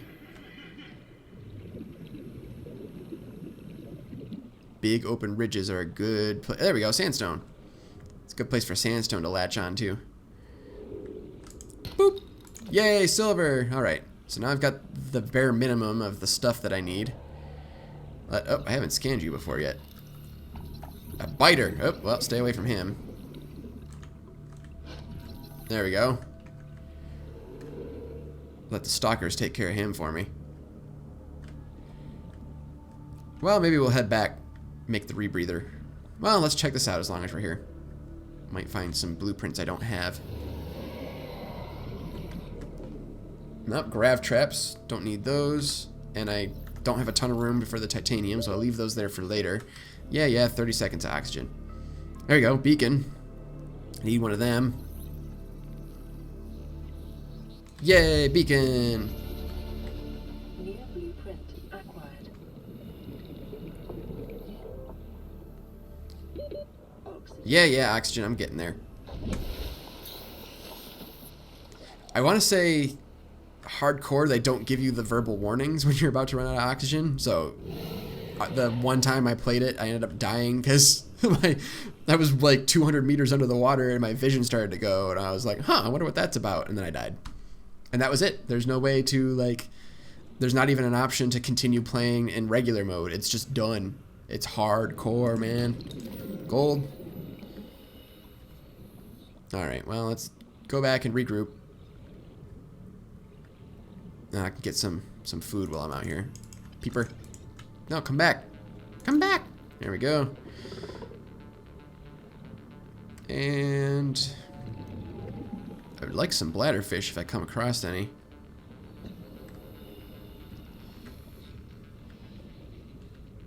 Oh, there we go. There's another peeper. Come on, come on, come on, come on, come on, come on, come on. Come back. He's so fast. There we go.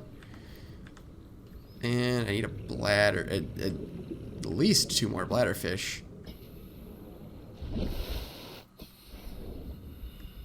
There's 1, 2. Okay, I see like 3 of them, but let's see if they get away from me in the meantime. And oh, my inventory's full. Do I have water on me? I do. All right, that's helpful. Oh, man. Well, thank you very much for hosting me, Antonio. I forgot I had a thing set up to display that. Scared the crap out of me.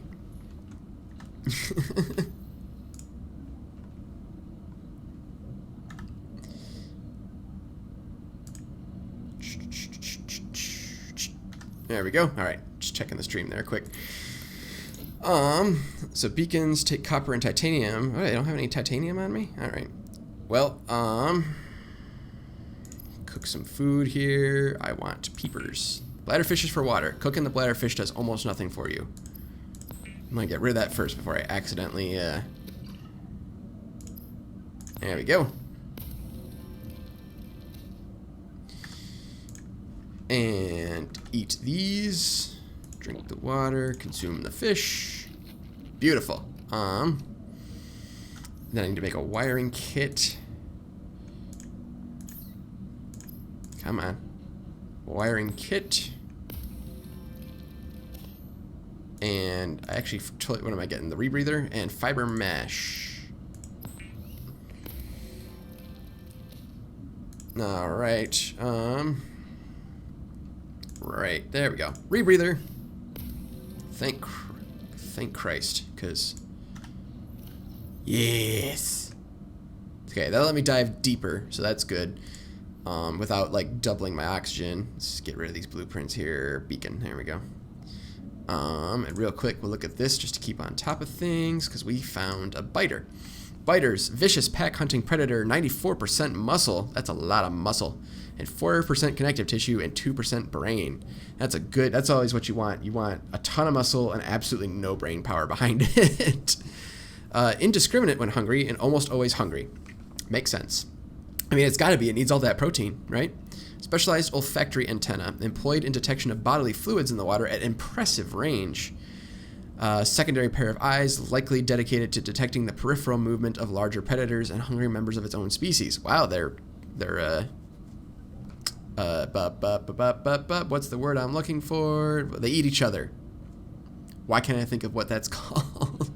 Cannibalism, there we go. Cannibalism. Not a word I think about very often. Overdeveloped tail fin favors outpacing and outnumbering their prey over individual maneuverability. Calculations suggest creatures with up to 100 times the biter's body weight can succumb to a focused assault by a pack of 10. So they're basically like piranhas, except maybe even worse. Avoid packs, try not to bleed. All right. And let's see what the radiation suit needs. Hold on. Radiation suit. I need 4 more creep vines to make that, but I should do it just because I need it. So I will go and look into doing that.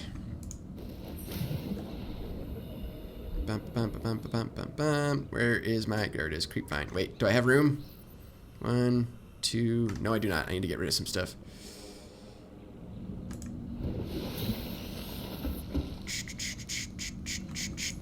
put in my storage. What don't I need? I can get rid of... I'm not using these at the moment, so I'll put those in there. Bum, bum, bum, bum. And let me pull this back up. There we go. All right, back at it.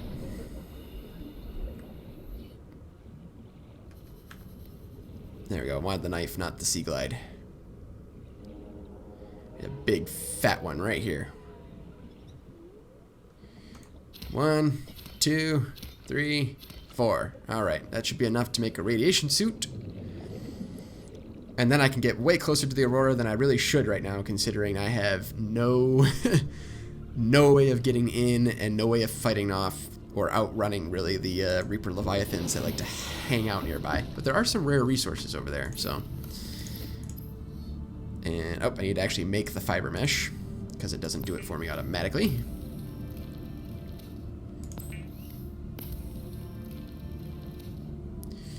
And... radiation suit. Hooray! Takes a hot second. Boom, there we go. I now have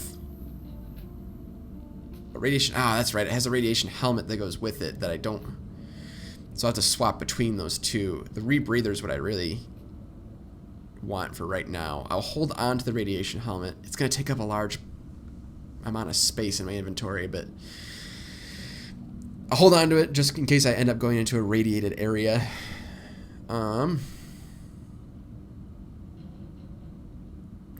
What to work on next is the question, I suppose. I don't need more of those. Equipment. Have all these. Ooh, compass, copper wire, and wiring. Well, that means I need more stuff. All right. Well, I can get the copper wire. That means I need more silver to make the wiring kit, because I need 1 more silver to make the wiring kit. So here I go. And then I can have a compass, and I can have some semblance of direction.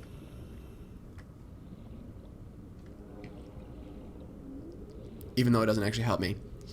I want to say that this way is north. I want to say that you crash south of the Aurora, but I might be entirely wrong about that. And I meant to keep going this way. Here we go. Looking for sandstone. Which is not in here. That's for sure. You have to get at least over to... Oh, I have a radio transmission. I will listen to that momentarily. Alrighty. And lead. Not what I was going for. Yep, radiation. Back it up. Back it up, back it up, back it up. Alright. Let me put my helmet on. Boom. There. Am I, like, that close to the Aurora? Oh, yep, I am getting closer to it. This is not a direction that I should be swimming in. But YOLO. What's down here? Any sandstone?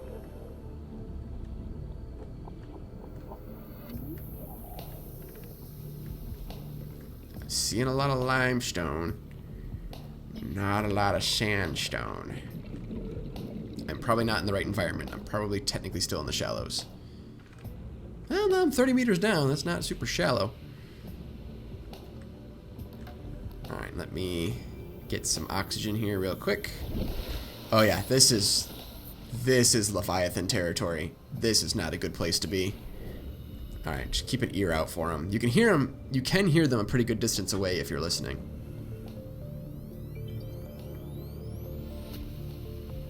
Oh yeah, that music. Always coming back for the music. The music ropes me in, the gameplay keeps me here. Alright, I heard a sound. It might be a Reaper Leviathan, so... Do I see any sandstone? I need the sandstone. I think I'm hearing a Reaper Leviathan in the distance. Hello, is that a reefback? Yep, it's a reefback, okay. Oh, and it's dark, so that doesn't help. Oh yeah, I'm definitely hearing Reaper Leviathans. I think they're still a pretty good distance away, but I can definitely hear them. There should be at least one that hangs out. Yeah, you can hear it. There's at least one that hangs out back here by the engines to the Aurora. And there's definitely one that hangs out at the front near where you can get into the Aurora to explore.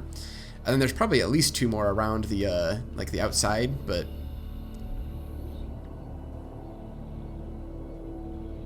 He might be a little closer than I originally thought, though. So I'm gonna start heading back maybe this direction a little bit just to give him his boundary. Or her. Or it. I don't know how to gender the fish on this planet, quite frankly.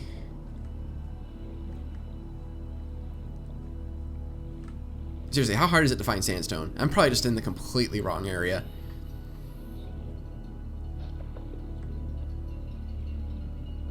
It's also dark. I can't actually see the sandstone very well right now. There's my friends, the reefbacks.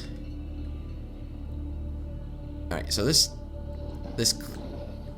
Alright, I'm not worried about you. This cliff wall here seems like it should be a good place for sandstone. Let me see if I can get these sharks or whatever the heck they are. Let me see if I can scan one. Sand shark? Yeah, sand shark. Nope, nope, nope, nope. Don't eat me. I just want a picture. I just want a picture. Here we go. And a little bit more. Oh, you take forever to scan. Alright. Got that, so we're good. And it found some sandstone, and it's lead. Great. Yeah, I got plenty of inventory space. I'll need to surface here in a second. Some wreckage. Alright, well, I'm going up. I'm gonna get some oxygen just to be safe. 30 seconds. Yeah, I was already there.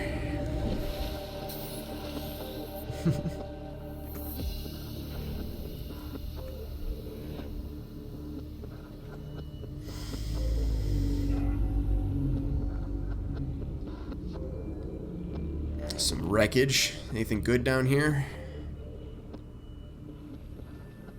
Passing 100 meters. Oxygen efficiency. Can I... Is there still radiation here? Can I put my rebreather on? Alright, so I can put the rebreather on and it won't affect me now. Metal salvage. Well, let me pull my scanner out here just to have it out. Hoopfish. Not very useful to me, but... Alright, it's really dark. I can't tell if there's just nothing... Okay, here's some stuff. I was gonna say, I can't tell if there's just nothing here. Or if it's too dark to tell. Alright, so I found the bioreactor. I'll scan this, get some titanium. Boop, titanium. What else do we have? We have a bar table. Because that's an essential thing for me to have. There we go. And a scanner room fragment. Scanner room is actually a good thing to have. Because otherwise you have to look for sandstone all by yourself. Like I'm doing now. Unsuccessfully. Anything in here? Nope.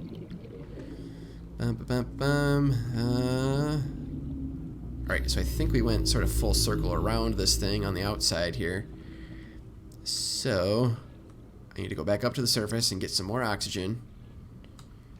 And then we can dive down into this thing. See what's inside it.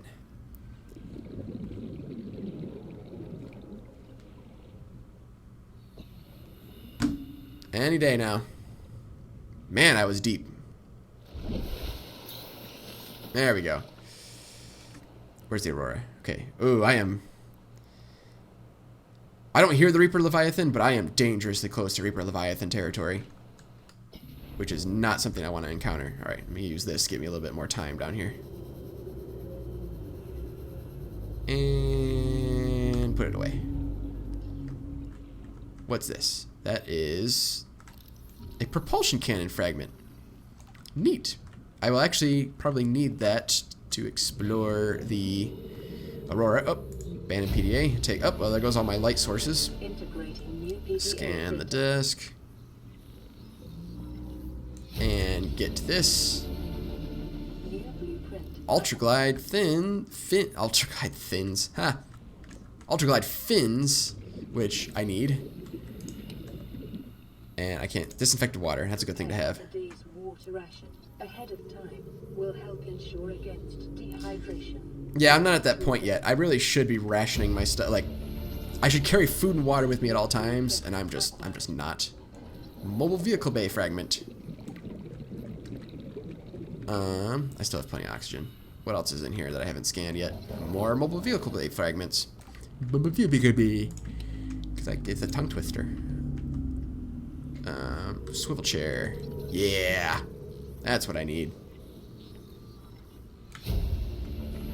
All right, what else is in here? I need. Oh, there's this vent here. Do I go down it? Yes, I do. Oh, this is a good way to die. Ooh, it's a good way to die is to get stuck in here. Command chair. There we go. And a laser cutter fragment. Do I already have the laser cutter? I did not, so I have that now. Alright, I don't need the laser cutter fragment. I will come back for it. Oop, I need this. Alright, I need to get out of here. I'm running out of oxygen. Alright.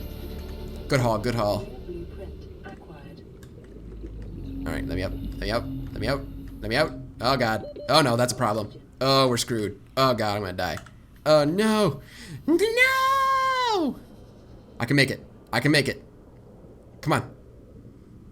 It's only 10 more meters. Oh, I made it. Oh. Yep, cough all that up. Cough up all of that. I don't know what it is. It's not water. You have a mask on. All right, and back down because I don't learn my lesson. And it's daytime, so I can see stuff on the outside here. Oh, like sandstone. Give me silver. Yes. All right. Good haul. Good shit. What else is down here? Metal salvage.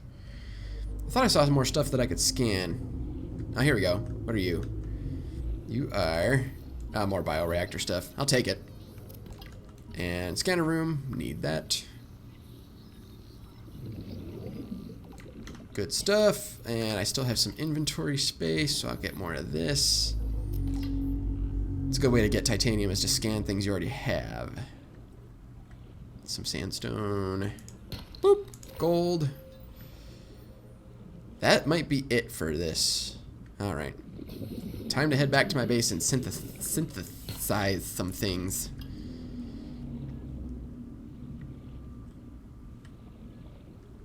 I'm a long way from home. I do want those ultraglide fins. Alright, where's the Aurora? It's that way, isn't it? Alright. Get away from Leviathan territory. Because if I get attacked by a Reaper Leviathan now, I am probably going to die. I don't know if I can outrun it without a sea moth. Ooh, a volcanic vent.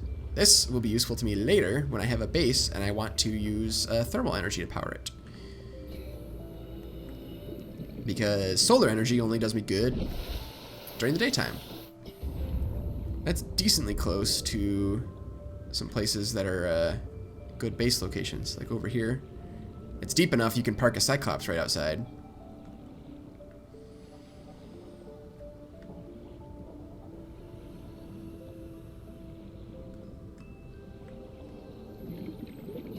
Let's see, I'll get some bladderfish as long as I'm here.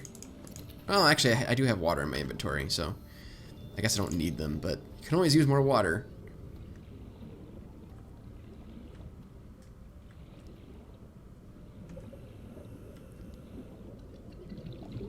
Alright, almost there. Almost all the way back, and then we can regroup. I'll take a peeper too, why not? Here, peeper, peeper, peeper, peeper, peeper. Come on. It is your fate. There we go.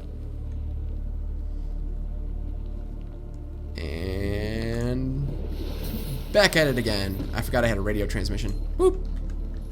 This is Sunbeam. You know Aurora. We're from a little transgov on the far side of Andromeda, and we have a saying there. There's no bad without the good, no good without the bad. Sounds like you tasted a bunch of the former.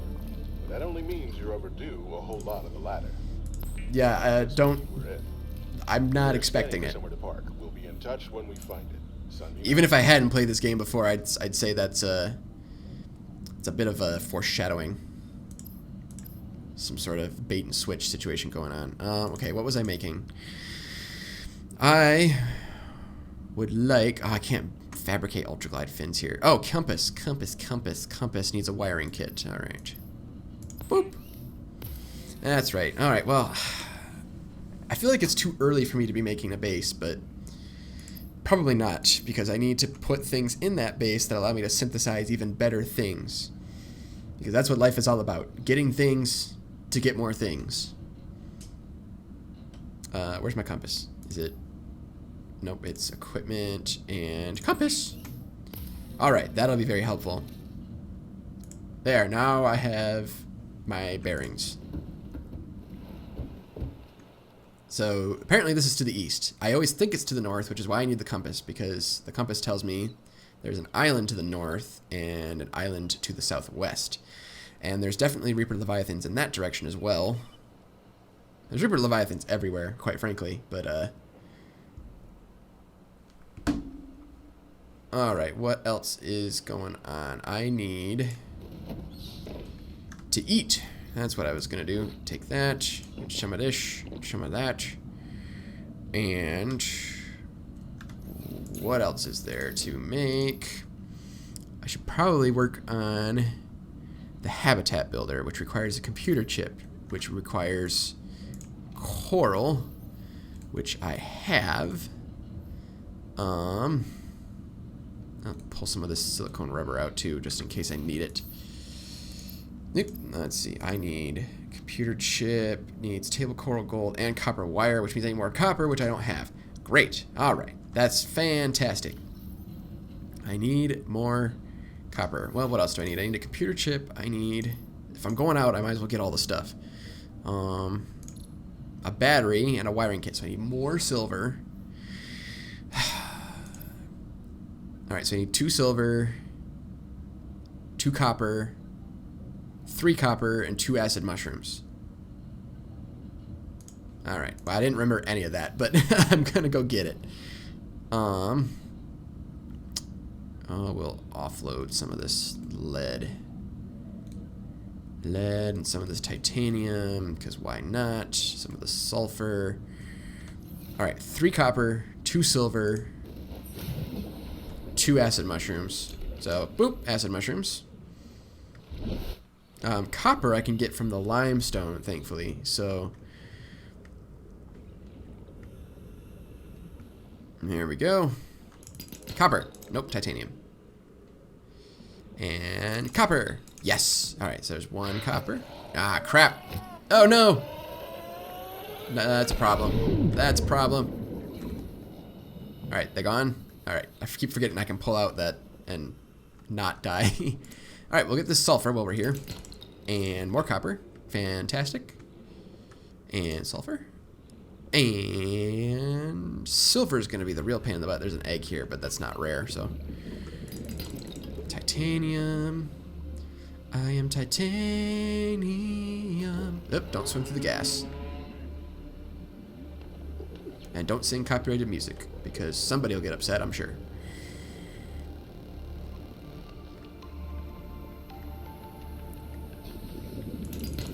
Nope, more titanium. Alright, well, can I synthesize any of my stuff to help clear out my inventory? Let's see, I can synthesize... So I need the copper wire, right? Hold on, I'm getting messages. That's fine. So I need copper wire, make the computer chip. There we go. So that's a lot of those resources out of the way. Which allows me to make an advanced wiring kit, apparently. Alright, so I need... Habitat builder. Oh, so 2 silver. Oh, I can make the battery. That's great. Alright, so I have those. What am I looking for here? So I need 2 silver. That's just what I need. That's it. 2 silver. 2 silver, and I'm good to go. Right? Right. Let's take care of some of this stuff while I'm here. So I got the laser cutter. Oh, that's another thing I need. I need the habitat builder first, I think, but the laser cutter is a must-have.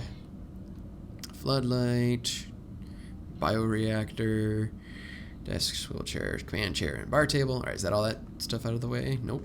What am I missing here? I'm missing the advanced wiring kit. There we go. So that's out of the way. Voice logs, which we don't care about because we already heard them. And, all right, herbivores. We got the hoopfish, which is a small, school mentality prey fish with a unique method of propulsion and a distant relative of the bladderfish. Antenna. Rather than swimming, this life form uses the fine green antenna, which encircle its body to alter the composition of the water in front of it, allowing to sail with the low-density space created. That's interesting. I'm not sure entirely how that works. Purple/green coloration may be a camouflage adaptation for mid-range light wavelengths, possibly indicating the hoopfish is more active at dawn and dusk. I don't know if that actually affects anything in this game. Behavior. While schools of hoopfish will form periodically and evade predators en masse, this behavior is more social than it is defensive, and lone hoopfish are often found hunting for food and displaying generally curious behavior. And we have another carnivore to look at. The sand shark is a powerful, medium-sized predator that burrows into the sand and ambushes its prey from below. As with many predators, it may be possible to temporarily distract sand sharks by feeding any hungry specimens that draw close. The forward dorsal fin. The unusual location of this fin suggests a purpose unrelated to movement through the water.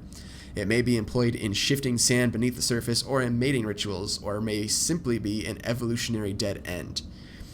Segmented exoskeleton. Thick armor plating renders the sand shark almost immune to attack from above. While it is capable of impressive acceleration, its exoskeleton prevents it from changing direction quickly.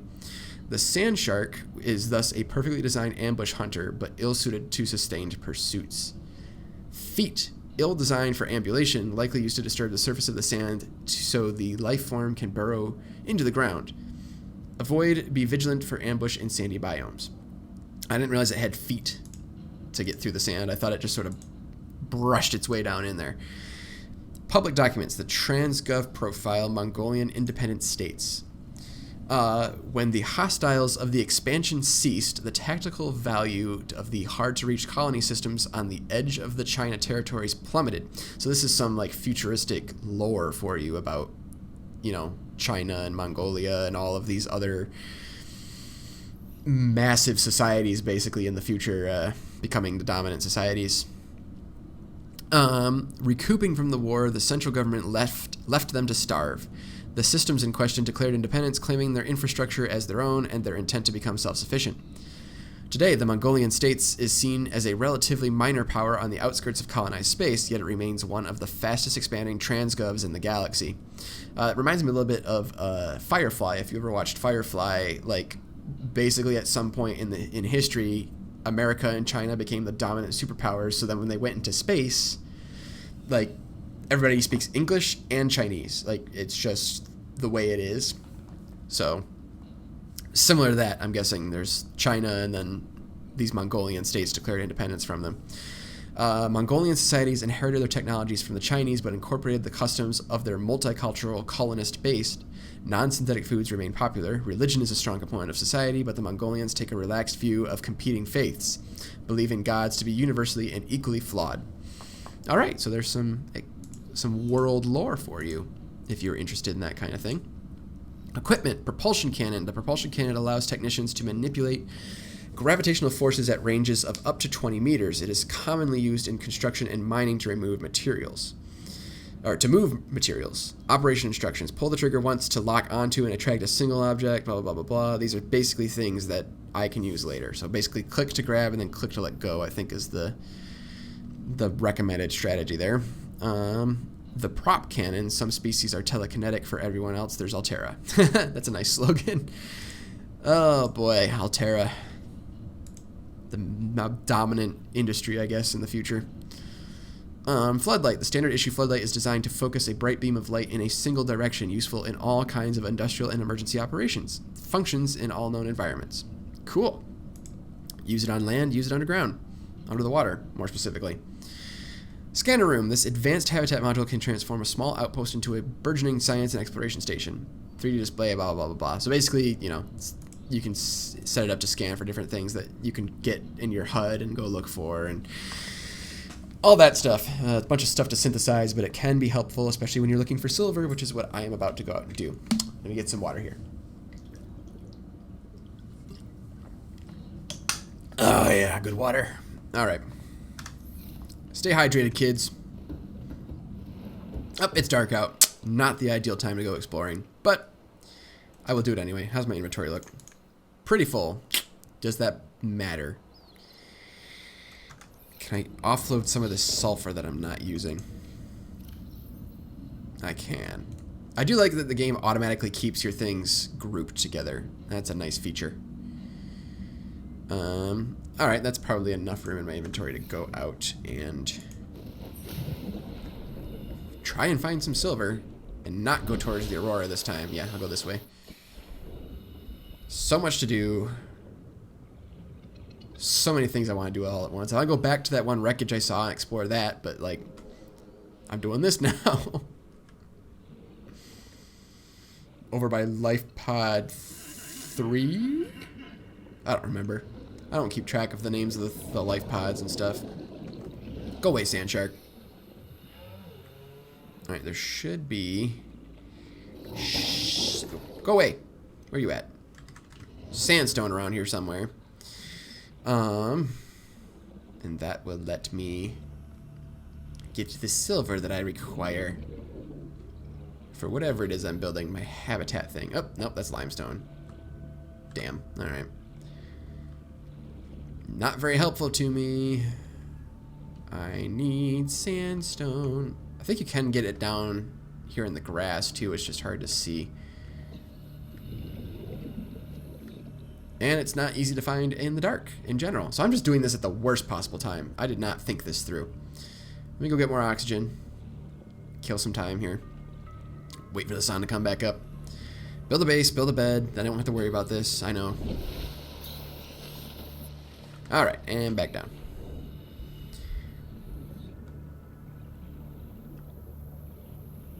I like how nighttime is just sort of universally useless to do things in survival games, so almost all games let you sleep at night and just pass the time. Minecraft lets you do it, Subnautica lets you do it, The Forest I think lets you do it, which is another survival, it's a survival horror, which is fun. Yeah, all the survival resource gathering games seem to let you sleep at night. Because apparently players hate collecting things at night. It's just hard to do. And I don't blame them. Do I dare going down here?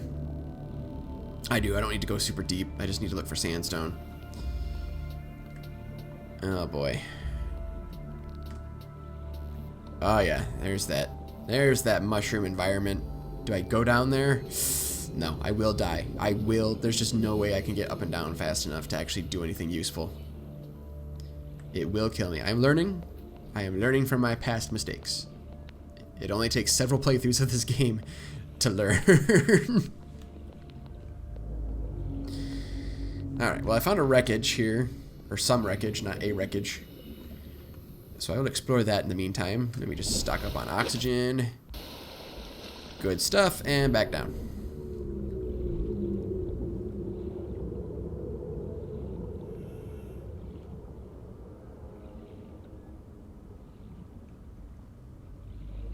Some glowing here. Always look for the glowing. Is that a sea moth fragment? It is. I don't really care about that. I'll leave that be. Well, why not? Because I'll leave it be and come back for it later if I need the titanium, but I've got space. What's in here? Anything? Nothing. Anything in here? Nope.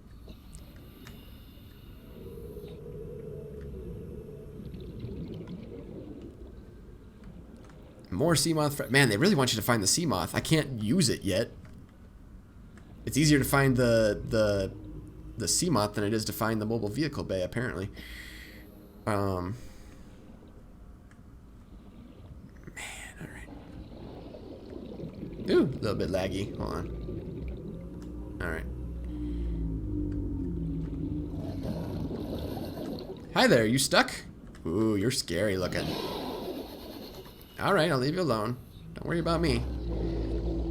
I'm more afraid of you than you are of me. Ah! He almost got me. You sneaky. Oh, he's still coming. Alright, well, he's not letting up. I have pissed him off royally. Alright. So can I get into this, or do I need the laser cutter? Okay, I think I need to get the laser cutter to get in. Oh, wait, nope. There's a hatch on the side. Alright, now that I know that's there, let me go get some oxygen. Alright, get out from underneath this crap. And then I can get inside using the hatch. Yeah, oxygen. Loot. How's my stream looking? Looking good. No drop frames. Only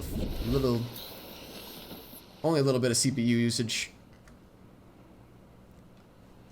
Says 60 frames a second when I'm not actually like trying to load into places. So, yay! Thank you, Antoine. I appreciate the babysitting of the stream.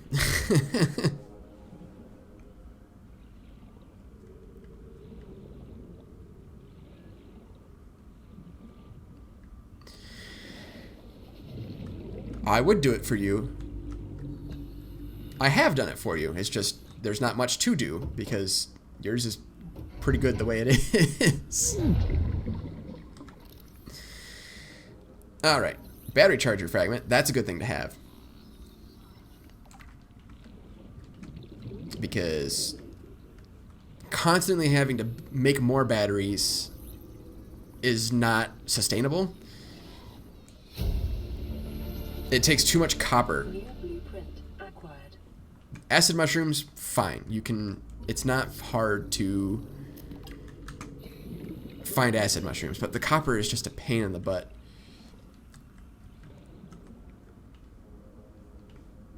I mean, mine's not that much better quality. It just. Yeah, go ahead and steal the format. This is not a very. I have no, like, claims to this format. I am copying other things I have seen before. Slightly trimmed down fashion. Actually, my event box isn't really showing up there, but I don't know if that's just because nobody's done any events. I should probably check that when I'm done with this, though, so I can make sure it's working right. 30 seconds. Yeah, oxygen. I have been up for 2 hours and 23 minutes. I'm probably going to stop at the 3-hour mark. If nothing else, to give my voice a rest. But I do have some other... let me pause this here. Well, not pause it, because things can still happen. But I have some other scenes here that would be interesting to... So I have... Let me see what I have. Let's see. Alright, that's good to know. I might join you when I'm done streaming. So I have this scene here, which is, it gets rid of sort of the fluff on the sides, and it's just pure, like, sort of picture-in-picture, gameplay. So if I didn't want all of the like, comments on the side and things like that, this is a good way to do things. And then I also have... Go back to the surface so I don't drown here. I'm going to have to cut my expedition short here because I'm running out of water. Wait, no, I have water. Haha! Never mind, I have water. Alright, and I have... Let me change my scenes here. There we go. So I have, like, just the webcam sort of thing going on with the comments on the side and whatnot, if I ever want to do just that. And I can acknowledge people. Things like that. But I like to stick with the full stream because it shows the most stuff. So, alright, and back down to see if I missed anything. Yep, let me pull this back up. There we go. Alright. There we go.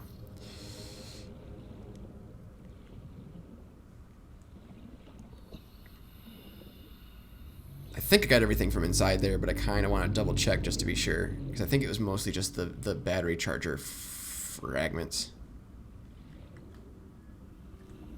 Where is my hatch to get in? Is it on the side? It's probably over here. Bum, bum, bum, bum, bum, bum, bum, bum. Bloop. All right, here we go. Yeah, I think... there's probably more stuff in here, but I need the laser cutter to get in. That's what it is. All right. Oop. Mobile vehicle bay fragment. Just get the titanium from that, because I came looking for silver and I ended up with a ton of titanium. I can make a titanium ingot, which I will need eventually.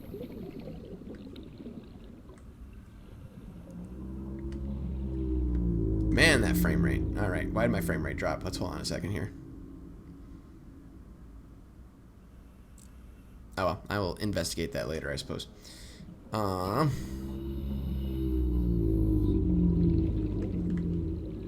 That's everything from that. I'm gonna head back to the base. No, I gotta look for silver. Never mind. Looking for silver. Ignore me. If I can keep one train of thought going. And not be ADHD for half a second here. There we go. There's some sandstone. Get some of this. Boop. Silver ore. Bioreactor, which I don't need. Scanner room fragment, which I think I do still need. 30 seconds. There we go. And go up and get more oxygen.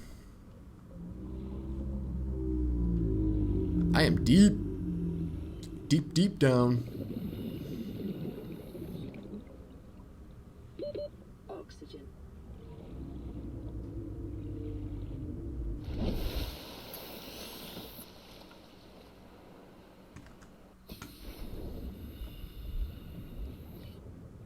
Alright. So there's a lot of stuff down here I already have, like the bioreactor, and I thought I saw maybe some more sea moth stuff. And I don't really need more titanium right now. I need to save room for silver. How much silver do I have? Just the one? Yep. But if there's anything down here I don't have yet. Some more sea moth. Oh, there we go. Vending machine. There we go. Ta-da! It's not a bad thing to have. Alright, sandstone and silver. Gotta stay focused on the sandstone and the silver. That's what I need. Oh, there's just so much to do at the beginning of the game. Later on, you start, like, once you get all of the base gear, and you have a base set up and all that stuff, it's just like, alright, my one focus is to get down into the research labs and, like, find alien stuff. But silver, yes. All right, I got the silver I need. I'm gonna start heading back to my base. This is Life Pod 17, which I've already been in.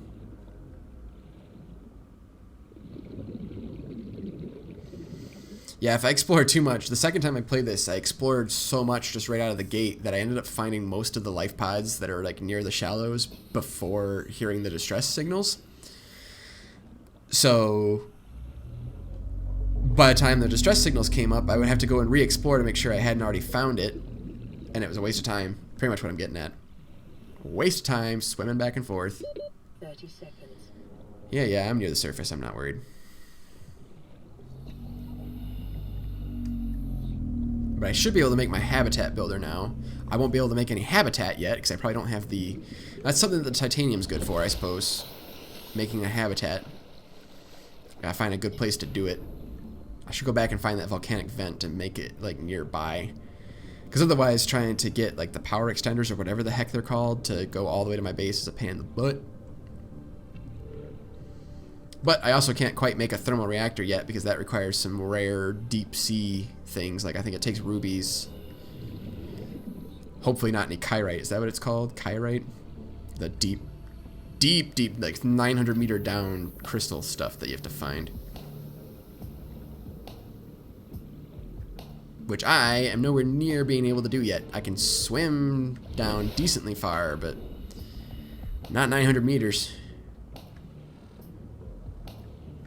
I also need to make a mobile vehicle bay, but I think I should have a base first. I think I usually make the mobile vehicle bay first, but I think I need a base first so I can start setting up some other things before I start making vehicles and expanding out really far with my exploration. Alright, resources, wiring kit, and then, nope, not equipment. I want tools and a habitat builder. Yay! The Builder 2 is designed to construct habitats capable of withstanding extreme environmental conditions. Get some food in the meantime. Food. Gotcha. And one more for good measure. There we go.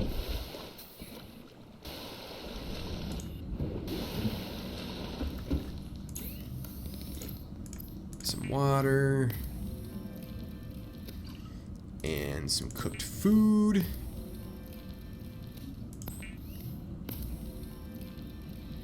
There we go. And din. Alright, that'll help me out for a little bit here. So should we just go out and look for a place to build a habitat, or is there anything else in here I want to like focus on? The laser cutter needs I need diamond for the laser. That's gonna be a problem. I have to explore out pretty far, I think, to find diamond, so I'm not gonna worry about that right now. Fins, radiation, first aid kit, play there. So I got most everything. Yeah, I need to just make a base. And then once I have the base, I can start making some of the more advanced things. So let's go scout out a good location to build a base. Well, let my frame rate catch up there for a second. And down I go.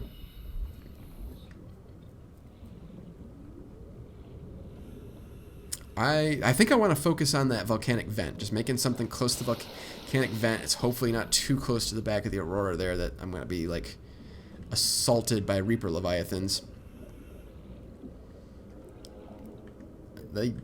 Is there a mechanic in this game where they can like destroy your base? They can do damage to it, can't they? I think they can. I feel like there was something about like flooding and bulkheads and like all that random Oh, now my radio gets a message. I see how it is. Alright, so this ridge here, this might not be terrible for a base location. It's not the safe shallows. I usually like to stick to the safe shallows.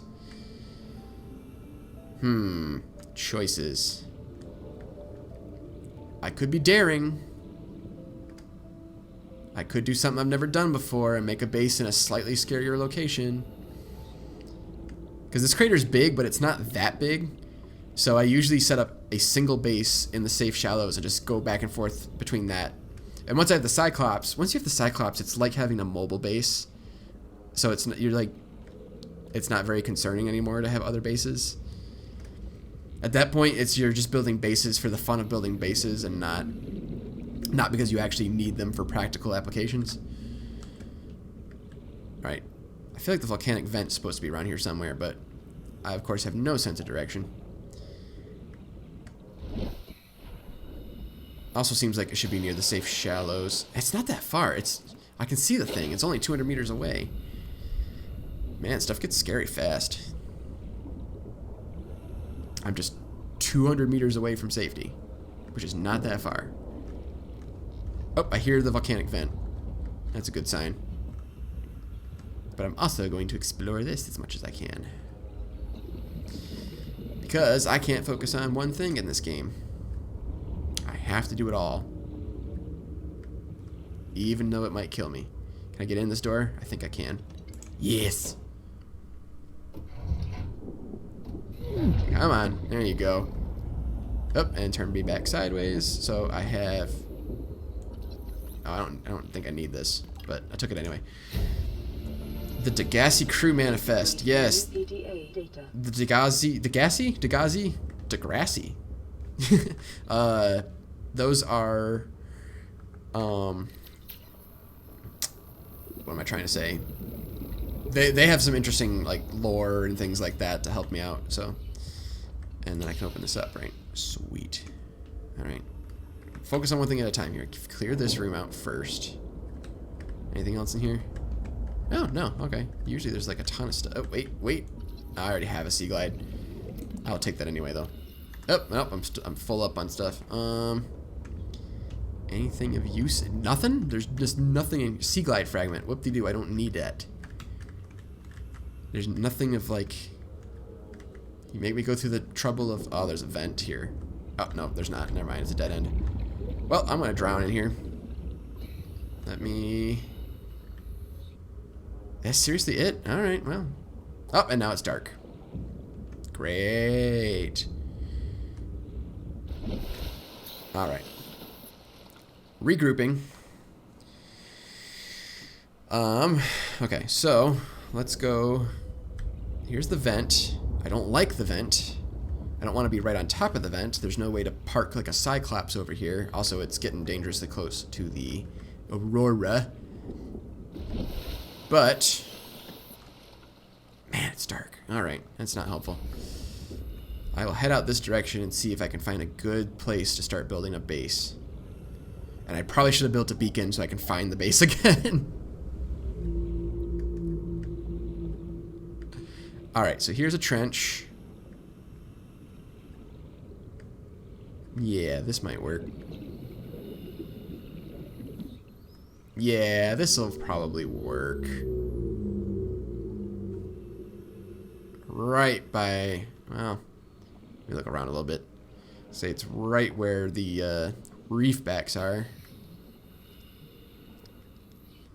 Alright, I might cheat out a little bit over here, just to be closer to the safe shallows. Yeah. It's basically where I built my base last time, though. Alright, now I'm going to come back over here. Exciting things happening. Me debating where to build the freaking base. Alright, I'm going to build it right here, I think. I don't think this is a bad spot at all. Hey! Get out of here. Piece of poop. Was that right click, and then I need a foundation, which requires lead, which I don't have. All right, this is gonna work. This is gonna work. I'm gonna figure this out. I will figure this out. I am going to. Oh boy, I'm gonna build at least a foundation, and then I'm gonna call it quits there. I think. Made some decent progress. I've got some of the basic gear out of the way. I found a place to build a base. I'm gonna build a foundation. I'm gonna build a beacon so I can come back and find the foundation and the base in general, because I will always need to find it again.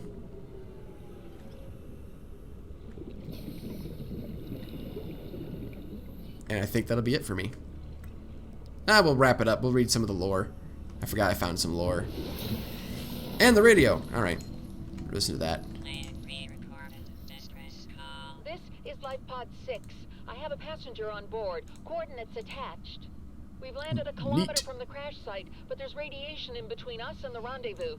Request immediate assistance. 6 out.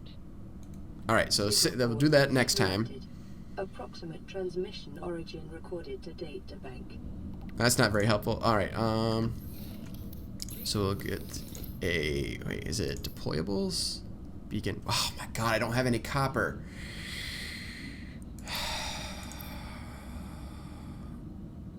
Alright. I have a lot of gold, but no copper. That's just fantastic. Alright. Well, let's get down to business to defeat the Huns. Let's drink this water, so that clears that up. And I can put some of my titanium in here, I guess. I don't know. Alright, let's go out and find some copper. Shouldn't be that hard to find copper, but it's just such a chore. Such a chore. I want to find exciting things like rubies and diamonds. I actually know where to find diamonds, come to think of it. I know a good place to find diamonds. It's just a little far away is all. But the island with the alien base on it has a lot of diamond, so. And now I can't find limestone. This is what I'm talking about. It's just, it's definitely here. I just can't seem to find it. Sandstone is worse, but even the limestone reaches a point where I don't know. There we go. It also kind of blends in. All right, I have a copper. Can I get another copper? No whammies, no whammies, no whammies, no whammies, no whammies. All right, well, whammy. Get out of here. Go away.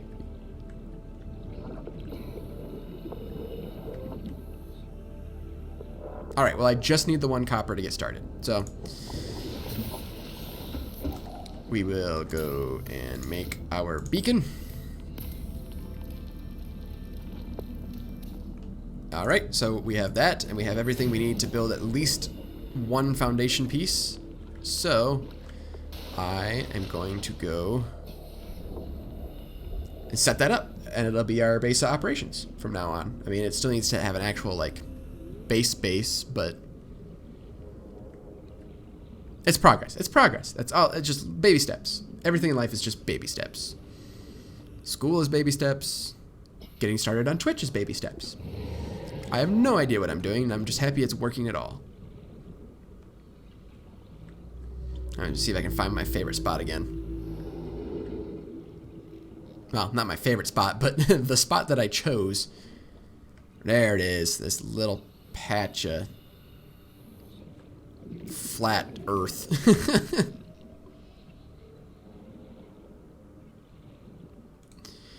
Alright.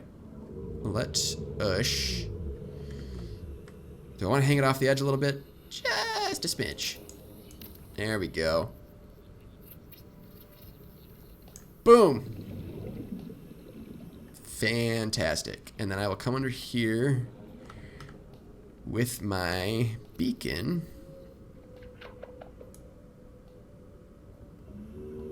Come on. No, I don't want that. I want the beacon. If you would stop lagging. Do I not have to? There we go. All right. And then we will push it out right here. And then I can rename it. Then I will call it Home Base. Boop. All right. And now if I swim away a little bit, I know where my home base is. So, now that I know what that is, I'm going to go back to the pod so I can save inside the pod and maybe read some of the little bit of lore that I have in my PDA or whatever that I haven't read yet. And then I'll hop off because we're reaching the 3-hour mark and I'm pretty much spent, at least my voice is. So we will wrap this up. And a big thank you to everybody who has watched. The very few of you. You are the exclusive group. You get to say you were here first. Alright. So let's read the PDA. Let's clear out our blueprints. Blah, blah, blah, blah, blah, blah, blah, blah, blah.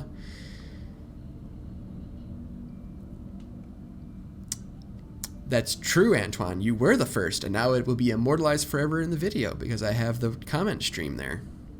So both between me saying it and the fact that you commented it, it will be immortalized forever.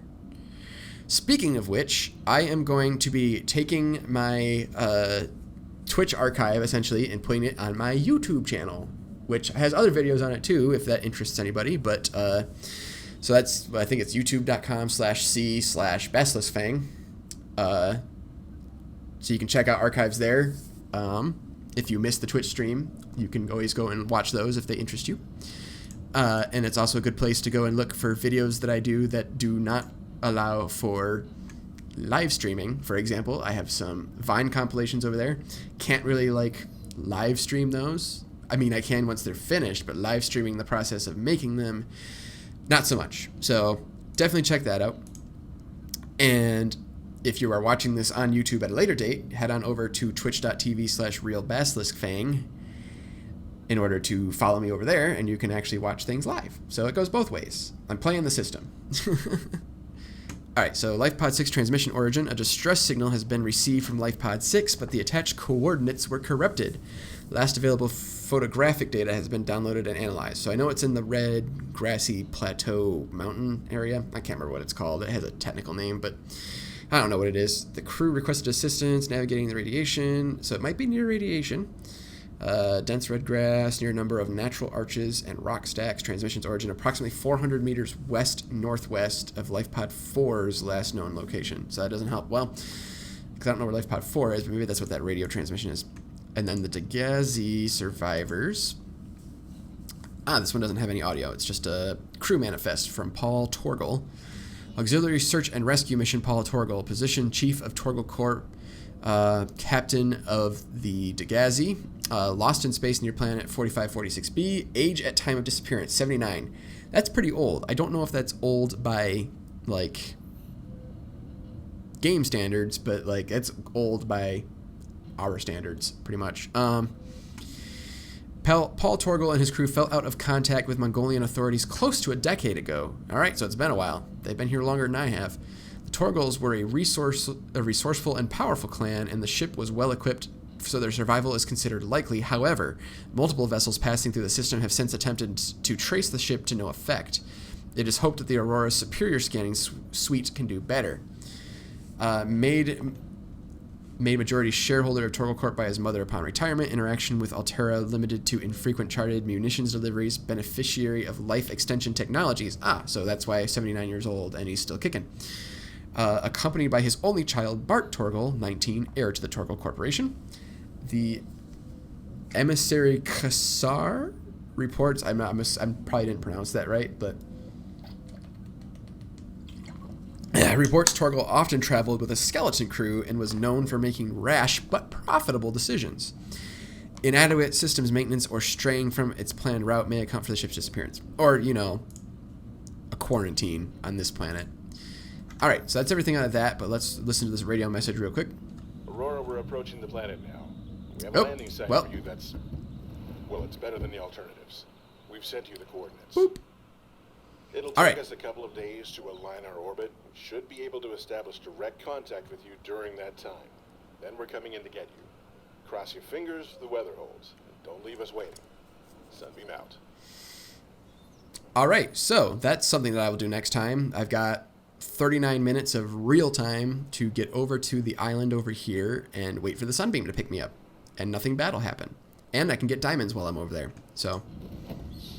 But I won't need the diamonds because nothing bad's going to happen. I'm going to be picked up and I'm going to go home. Right? Right. All right. Well, thank you, everybody that watched. Like I said, feel free to check me out on YouTube at youtube.com/c/basiliskfang. And if you are already on YouTube and you're watching this at a later date, feel free to come over to twitch.tv/realbasiliskfang, I think is how you can find me. I don't remember if you have to put a U in front of that. But anyway, if you know Twitch... My username is realbasiliskfang, twitch.tv/realbasiliskfang. That's what I'm going to say. But yeah, this is going to be it. And I am going to leave the stream now. So, bye everybody. Thanks for coming in. Bye.